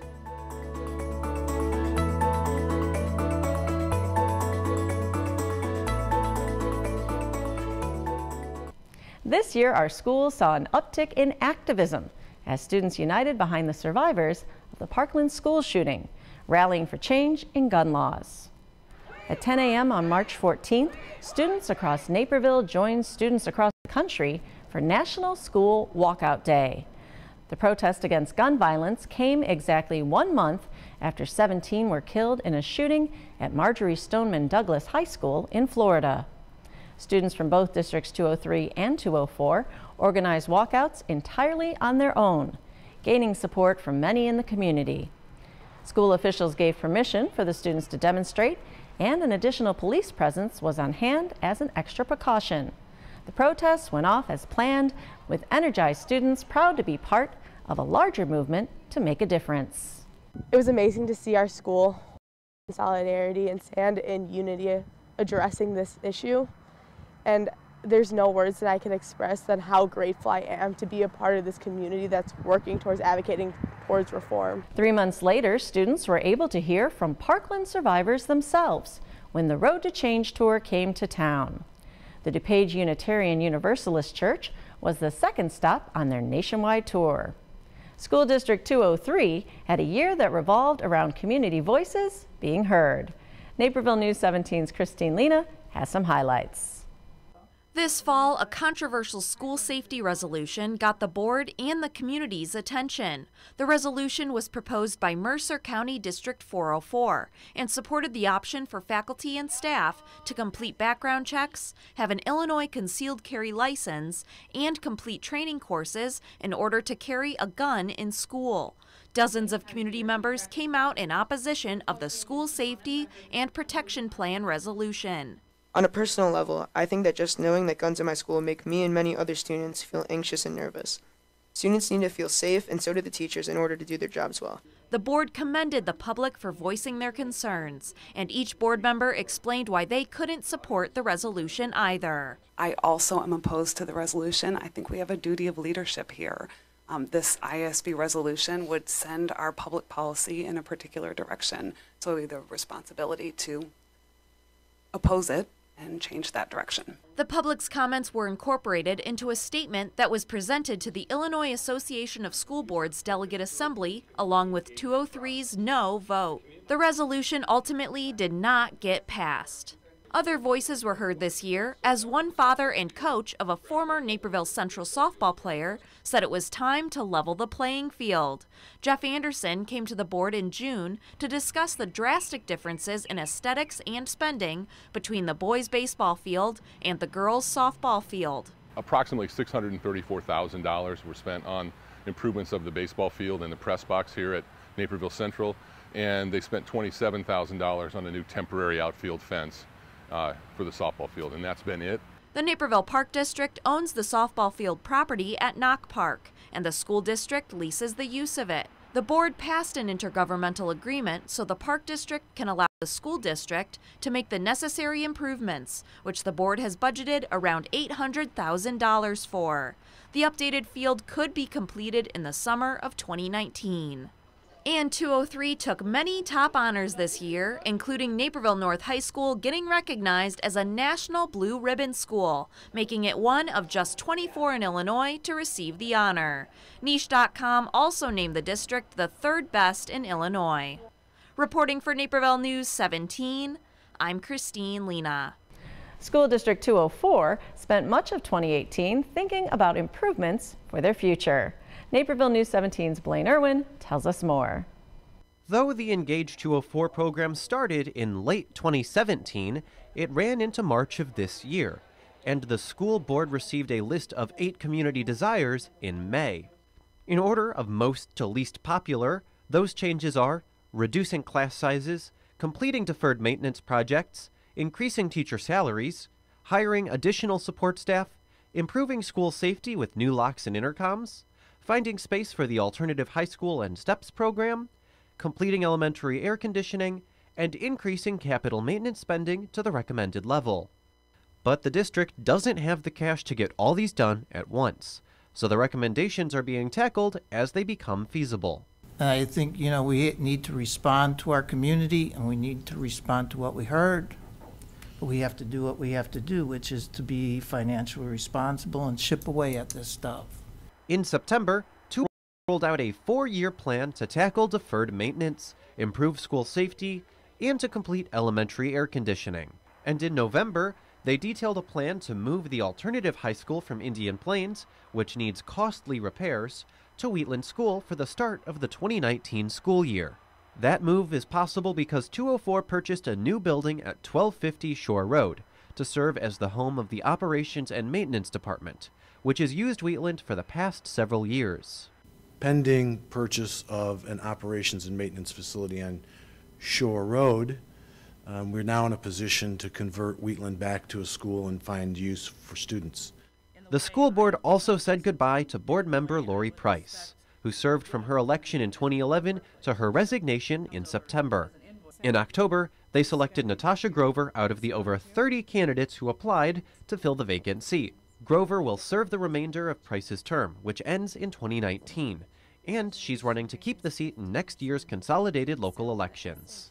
Reporting for Naperville News 17, I'm Blaine Irwin.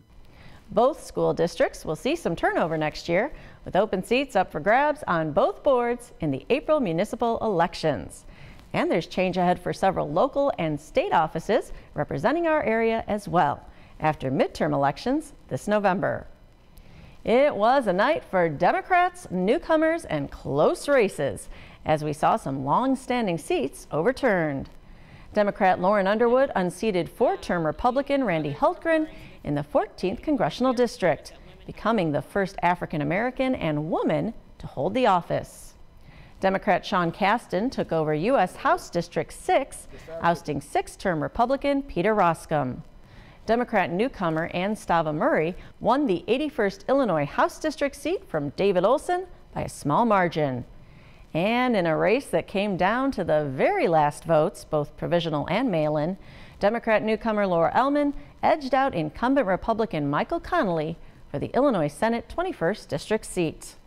Republicans would keep their seats in the 41st Illinois Senate District and the 41st Illinois Representative District, and also won the 42nd Representative District. Up next, we head to the parks and new additions that have come to town. We tell everybody's stories, stories big and small. Everybody's story matters to us, and it comes in a variety of shapes and sizes, and that's what makes it so special.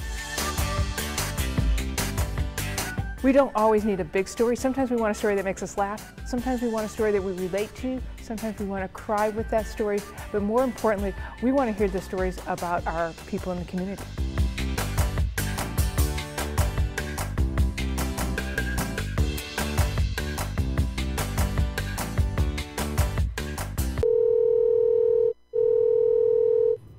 Naperville Crime Stoppers. Yes, I'd like to report some suspicious activity in my neighborhood.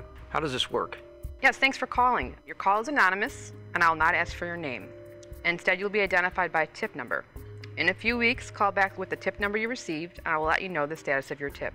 If an arrest is made, you could receive a reward up to $1,000. How do I get the reward money if you don't know who I am? Well, when you call back, we set up a time and a place to drop the money. You will be safe, and nobody will know you gave Crime Stoppers a tip. Okay, well, here's what's going on.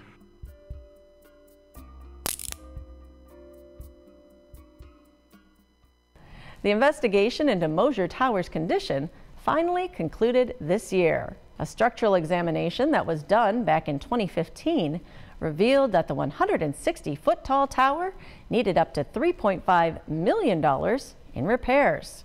This year, further more in-depth testing was done to learn more specific details about the tower's problems. That testing revealed the tower is structurally sound and in serviceable condition, but it will continue to deteriorate if no action is taken. The Riverwalk Commission will receive updated repairs and their costs from the city's engineering consultants early next year before deciding on a recommendation for City Council. It was another eventful year for the Park District. Naperville News 17's Casey Krajewski tells us more. The Naperville Park District undertook a major new project this year in Southwest Community Park. The Park District and Upland Design, the developer on the project, put out a survey and held a public input session in April to determine what residents wanted to see in the park. Though the results indicated an indoor aquatics facility is a priority in Naperville's parks, during a meeting in June, Park District Executive Director Ray McGurry said the park won't serve enough Naperville residents to make a pool financially viable.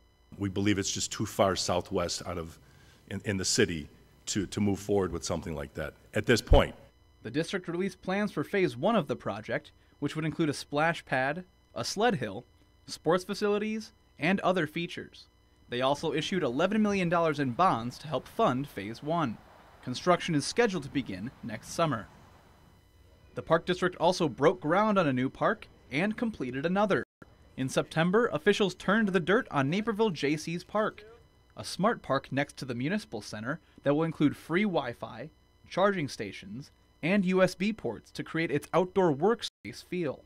Meanwhile, Rotary Harmony Park opened on the edge of the Riverwalk, giving residents the chance to make their own music on site. The other big news came in the form of a smoking ban in Naperville's parks. I think for me the tipping point really comes down to how this fits in with our mission. And I think with that as an overriding guide, I will be supporting passage of this. The ban took effect in August. For Naperville News 17, I'm Casey Krajewski. Another park saw a new addition with a nod to history. The Laughing Lincoln statue now sits in Central Park as the 50th installment of the Century Walk. The life-size bronze cast sculpture depicts our nation's 16th president at the age of 30, during the time in the mid-1800s when he and Naperville's founder, Joe Naper, served together in the state legislature. Naperville notable Don Worley had pushed for the statue, which now sits in the park he fought to preserve. The stone foundation Lincoln sits on comes from the Naperville quarry. Another new addition brings a bit of culture to a long deserted building. Patel Brothers opened on the corner of Jefferson and Ogden Avenues in February. The Indian grocery store took over the space once owned by Menards, which had sat vacant since the early 2000s. Now it's filled with the food and flavors of Indian cooking. The almost $13 million build-out of the store includes the land, store, and strip mall that will eventually have several restaurants and a beauty parlor. After the break, we'll take a look back at the champions from the local sports scene from 2018. Give the gift of downtown Naperville. Treat someone special to a great shopping, dining, or spa experience with Downtown Naperville gift cards. Good at more than 150 businesses.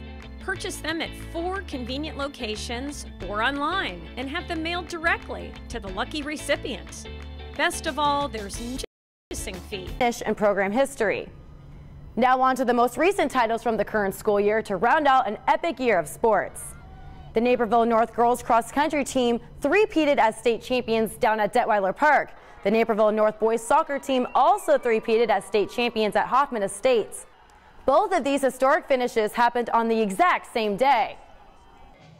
And finally, the Neuqua Valley girls swimming team, our most recent state title holders, dethroned 3-time state defending champion Rosary in November behind Rachel Steggy, who broke the IHSA record in the 500-yard freestyle. It was the first state championship for the Wildcat girls swim team. North Central College also brought home plenty of hardware on the national stage in 2018. In the spring, the men's outdoor track and field team came just a single point from winning the national championship, but still earned the runner-up trophy. This fall, the women's triathlon team repeated as the Division III national champions, giving the Cardinals 2 national titles in just 3 seasons as a program. And the North Central men's cross-country team dominated the national meet again, winning the national championship for a 3rd straight year. Druville Patel finished his senior year by winning the individual title as well. With all the history made in Naperville sports in 2018, we can't wait to see what 2019 will bring. Back to you, Kim. Thanks, Stephanie. New episodes of Naperville Sports Weekly return on January 6th.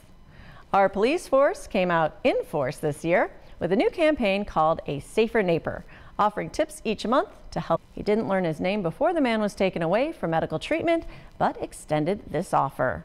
If I do meet the gentleman, he and I are going to head over to the Y, and we're going to learn to swim together. This heart-stopping video from May captured our next rescue. A toddler got out of the house unbeknownst to his parents and was running alongside Route 59.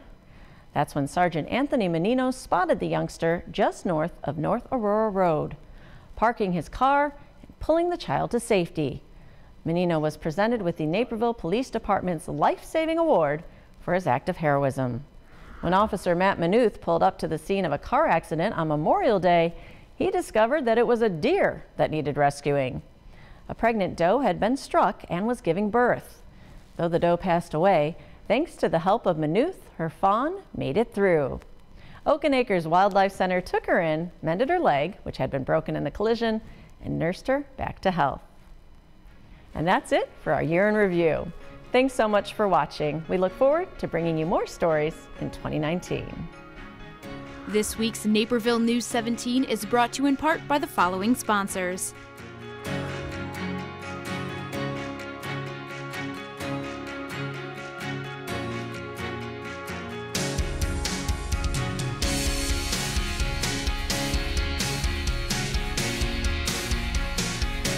This program is partially funded by a grant from the City of Naperville.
Welcome to Inside the Chamber. I'm Nikki Anderson, the President and CEO of the Naperville Area Chamber of Commerce. On today's show, we'll be discussing toxic environments. Inside the Chamber is brought to you by presenting sponsor, Naperville Bank and Trust.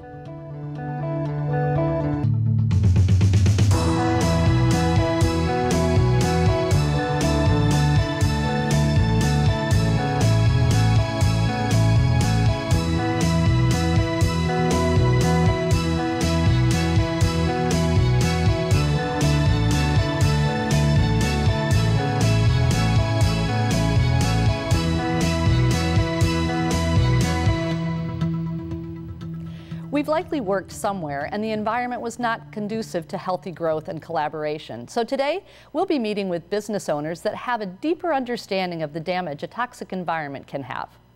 So thank you all for joining me today. Let's start off by defining what is that toxic employee or that toxic environment. It can be pretty general. So Dr. Tews, I'll start with you. Sure. Well, thanks for having me. Yeah. And it's a difficult topic.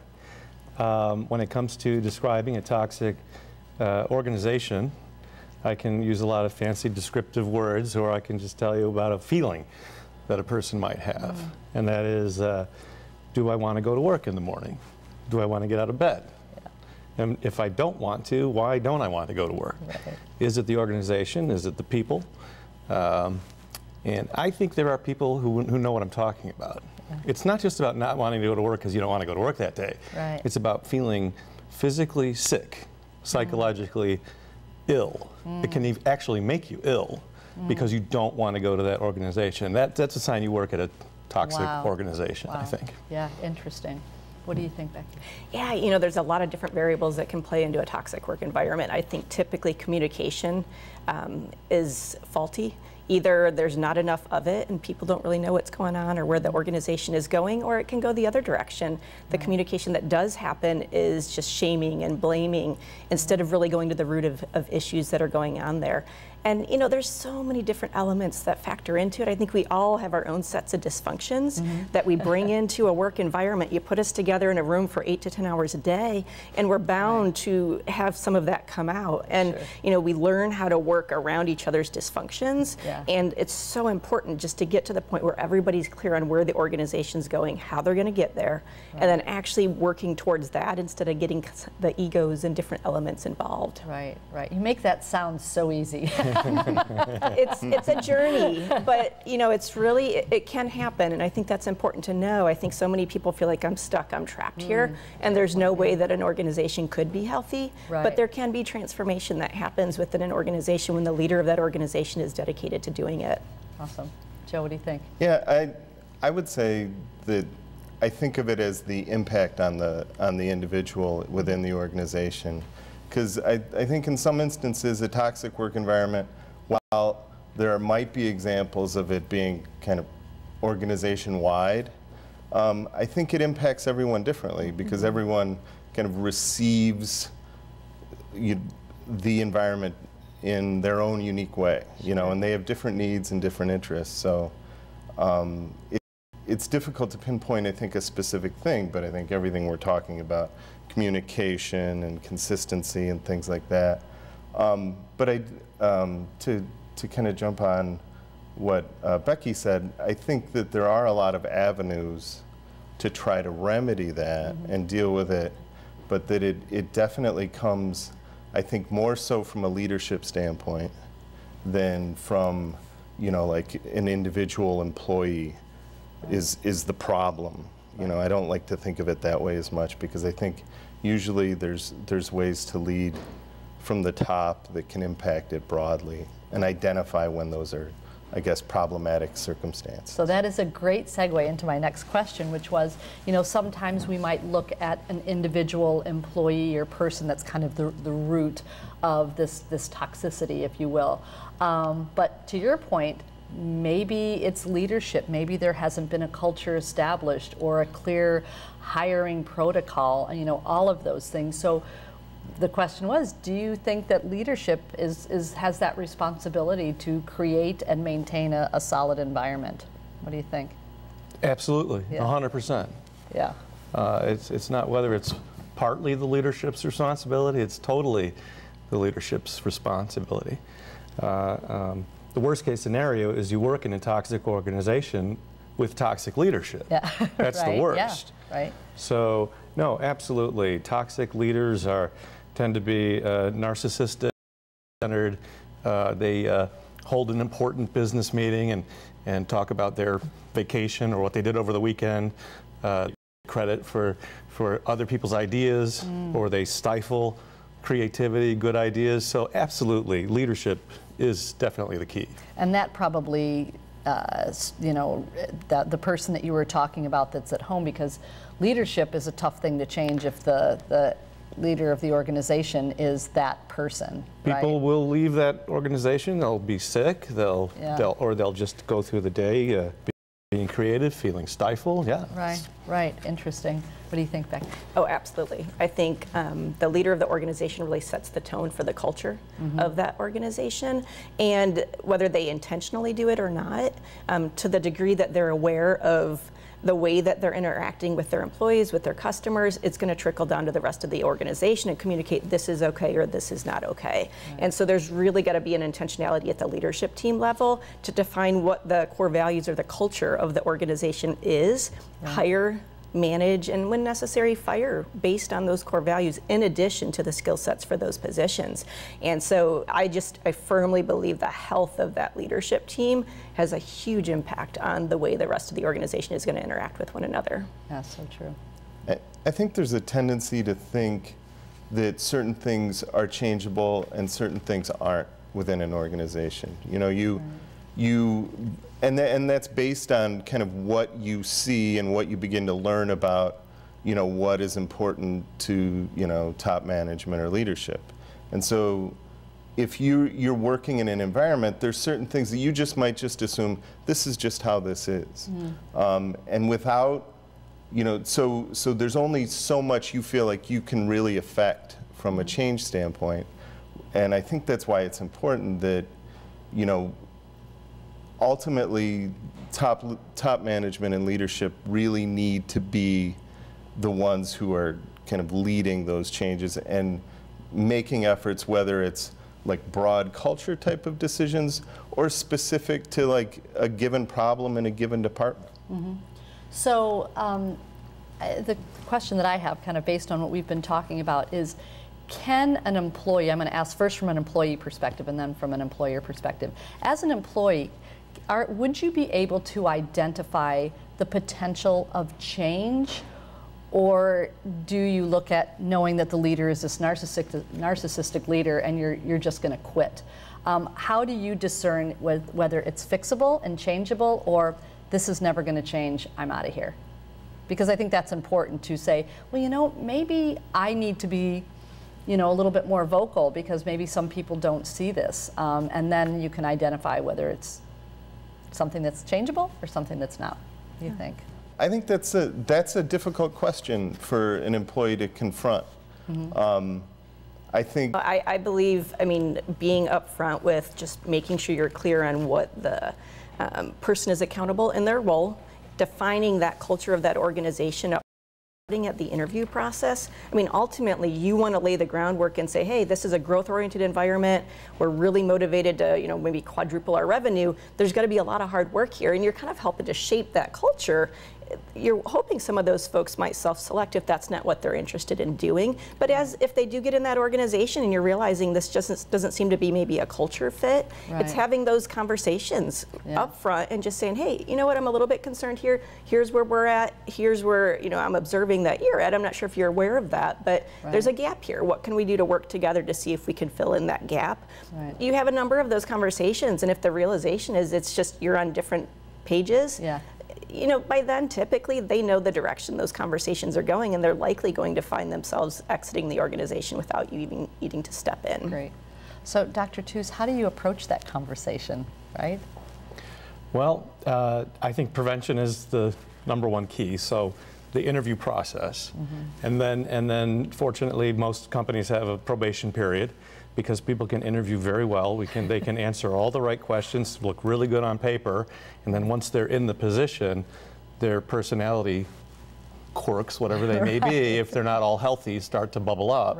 So I say nip it in the bud. It has to be confronted immediately, and also gauging the mood of the other people in the organization. If it's a healthy organization, people will come to leadership and say, I don't know about this person working out. There's a big debate about interviewing with the team or without the team, et cetera. But whatever the case, during that probationary period, things are going to be either red flags or everyone's going to say this is a good fit and we're going to get along with this person's going to be an asset. But the minute, I think that's why we have probationary periods. As far as people who are already established in the organization, I have to bring up mental health, substance abuse, stress, other issues that a person might have going on in their individual life that may lead to the development of toxicity within the team. Such a good point. Yeah, such a good point, because it's a little bit deeper in some instances than we realize versus something as simple as a bad fit, right? And yeah, so that's fascinating. So we talk a little bit about the importance of training or the hiring process, the prevention piece of it when you're bringing somebody in. You said that sometimes they're a great interview. It's happened to me. They're great face to face, but then once they get caught up in the environment, it's like that honeymoon phase is over and it's like, oh my gosh. So is there a way to identify that early on, or is it, it just happens sometimes? I think during that interview process, you do your best to filter that out, but to your point, it doesn't always happen. And so when that person's role is clearly defined, you've got some measurables in place to determine, are they doing it or are they not? And when you're analyzing, here's the core values we've documented as an organization, it does become fairly easy to take a look at saying, hey, here's the core values, here's where you're interacting with people and it's not matching, or here's the numbers that you're supposed to be meeting and you're not meeting them, it just becomes crystal clear at that point. Right. That brings up the conversations that you need to have. And again, you're having those conversations with the opportunity. Maybe there is a need for some increased training for that person. Right. Awesome. Right. If not, and you continue to have those conversations, it may get to a point where you realize it's just not a good fit for right. the company and for the individual. Great insight. We're going to continue this conversation. We'll be right back. So we're just going to keep chatting. So that was first half goes by fast. Naperville Bank and Trust has the expertise, knowledge, and experience to help you reach your business goals. We would prefer to work with somebody like Naperville Bank and Trust. They're engaged in the community, they're able to help meet our financial needs, they understand us as a business. They provide all the tools that you would ask that we as a growing business need of a bank. Most importantly, to me, it's a great personal relationship we have with Tom and John and our bankers. It was the best thing we could have done in banking. And banking can be very cold. What the bank brings to us is that warm feeling when you come into the bank and people say, "Hi, Greg." It's about being part of the community again, about being a name again, about having credit for who your business is instead of just being a number. Naperville Bank and bring it home.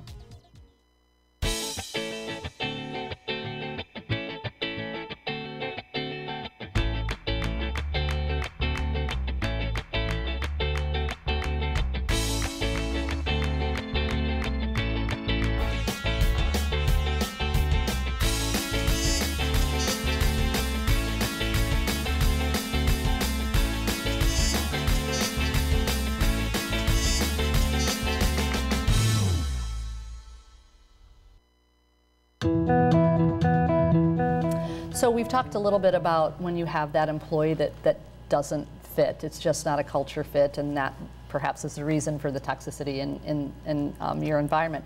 But what about the potential of maybe having an employee that has the ability or might have the ability to turn around? Is that possible, or has damage been done? Or I think so. I think there's a tendency sometimes, at least I've seen in organizations I've worked in or organizations I've come in to try to help, to maybe under-communicate initially about issues from a management perspective, and then when it's determined that there's a problem with a particular employee, that you kind of throw up your hands and say, well, there's nothing we can do.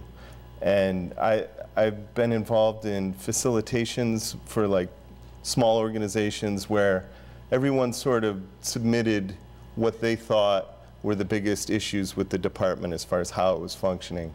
And it all kind of centered on a particular kind of problem employee, right? Mm. And throughout the facilitation, the employee may be very agitated, non-communicative, not interested, and you can see how there was definitely friction between that employee and a lot of other people. But then when that employee is given an opportunity to be met where they are, mm-hmm. and to have what is important to them honored and acknowledged and heard by the other people, even if what maybe is important to them isn't necessarily important to the other folks, it gives them an avenue to start brainstorming and problem solving as to how they can make this work within the environment. And I've seen in a number of cases where we've come in where it seemed like there's no way, this is super toxic, this is not going to work, where just one little statement that's heard by everyone in a like a safe environment where they can just kind of build ideas around it changes everything. And dynamic, then having a conversation with them, just saying, hey, I'm not sure if you realize, but when you interact with people in this manner, here's the impact it has on the people around you. If it's truly an awareness thing and there's a humility and a willingness to make a change, I absolutely think that can happen. I think we're all on a journey of learning how to become more emotionally healthy, if you will, in our relationship dynamics. And as long as they're willing to receive that feedback and apply it, I absolutely think that change can happen. Right. So I'm going to look to you, Dr. Tews, when she talks about emotionally healthy. Where is that line if you feel like you have an employee that you know that they could fit in that culture, but perhaps something's happened in their life that has created a change personally that has affected their work life? Where is that? Is there a line where you can bring them into your office and have that conversation? Do they need to instigate it? Is it something that you can instigate? I'm not really sure about the protocol on that. Well, you would think being in the mental health and counseling field that all of this stuff would be open, but people also have fear. Mental health professionals have fears also about losing their jobs and how they come across. And if you're dealing with clients who have difficult emotional issues, you want to present as if you're healthy, etc. So it can be a challenge. We encourage all of our staff to get their own outside counseling, number one. And number two, there's a supervisory layer that is based solely on that consideration, that your job is tough, what you listen to, what you hear is tough. So if there are things going on in your personal life that are tough, that can compound that. And you have to be free enough to be able to say, Dr. Tews, can we talk? I need some time off. There's something going on in my life. And I have to be open to that. I can't say, no, you have a big caseload, you have to be here on Monday sharp, and be open to that. So no, absolutely. Emotional health, I think we talk a lot about physical health, but emotional health, the drain of work, the stress of work compounded by outside things can be very detrimental.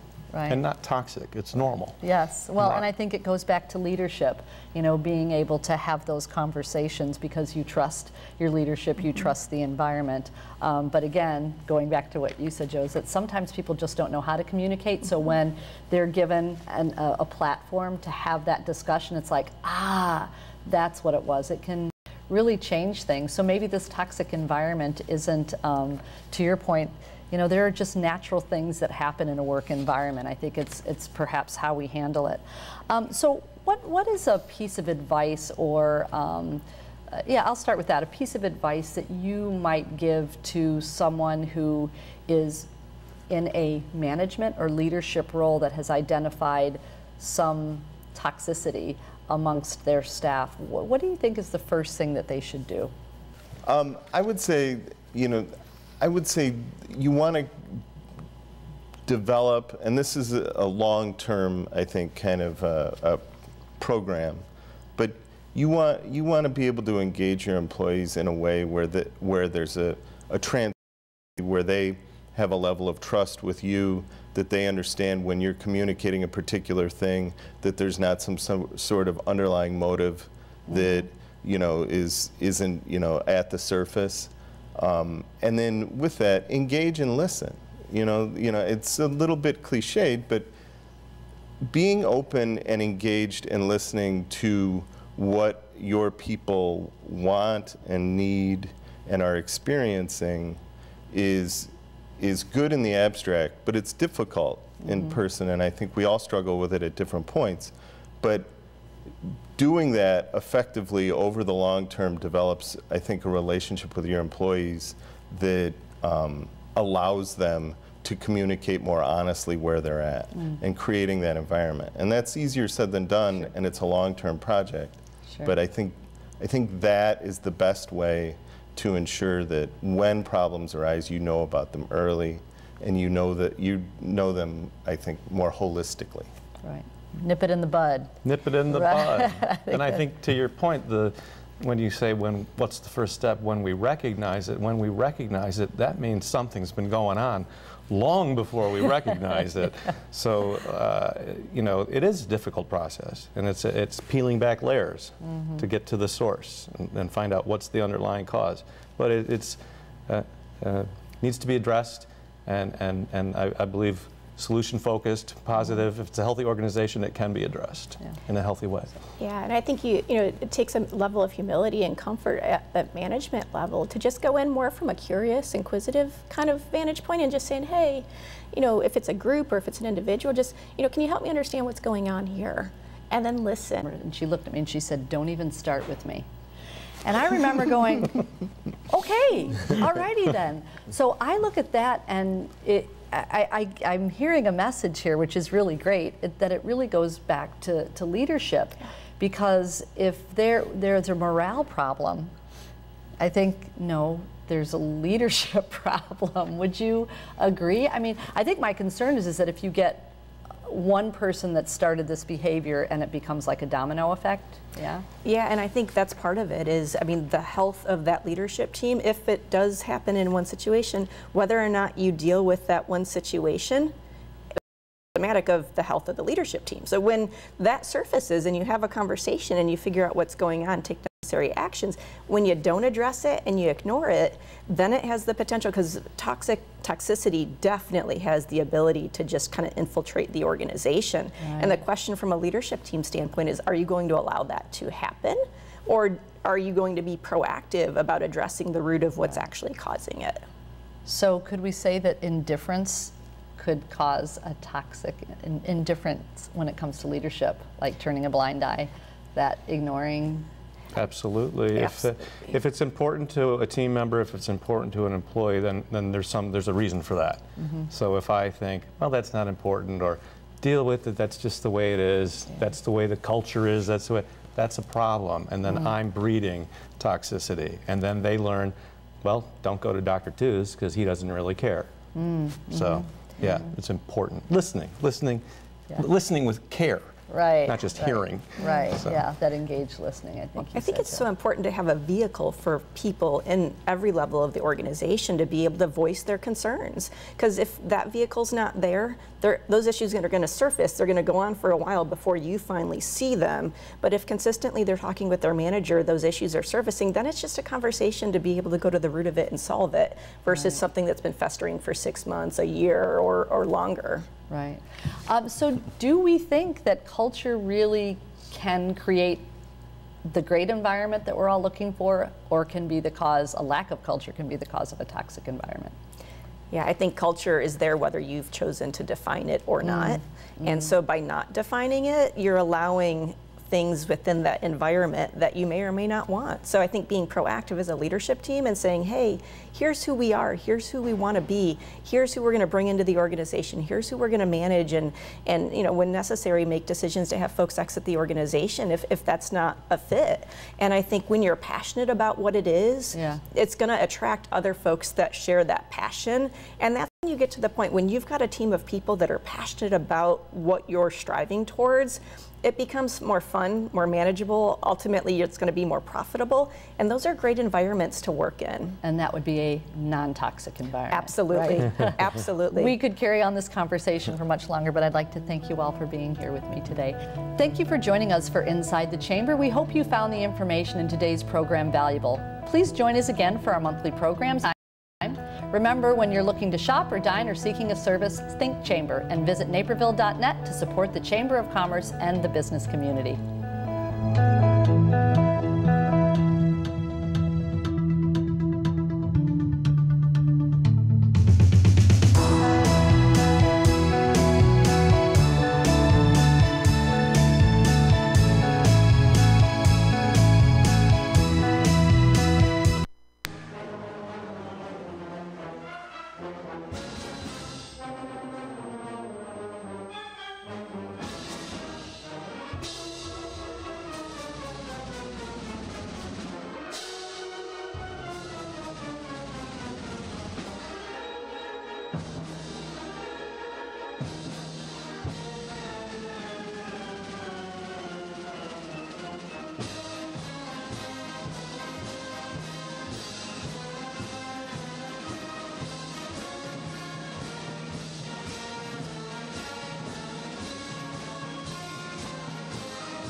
Happy New Year, everybody, and welcome back into Murner Fieldhouse. For the first time in 2019, it'll have the occupants, the Cardinals, playing inside on the hardwood.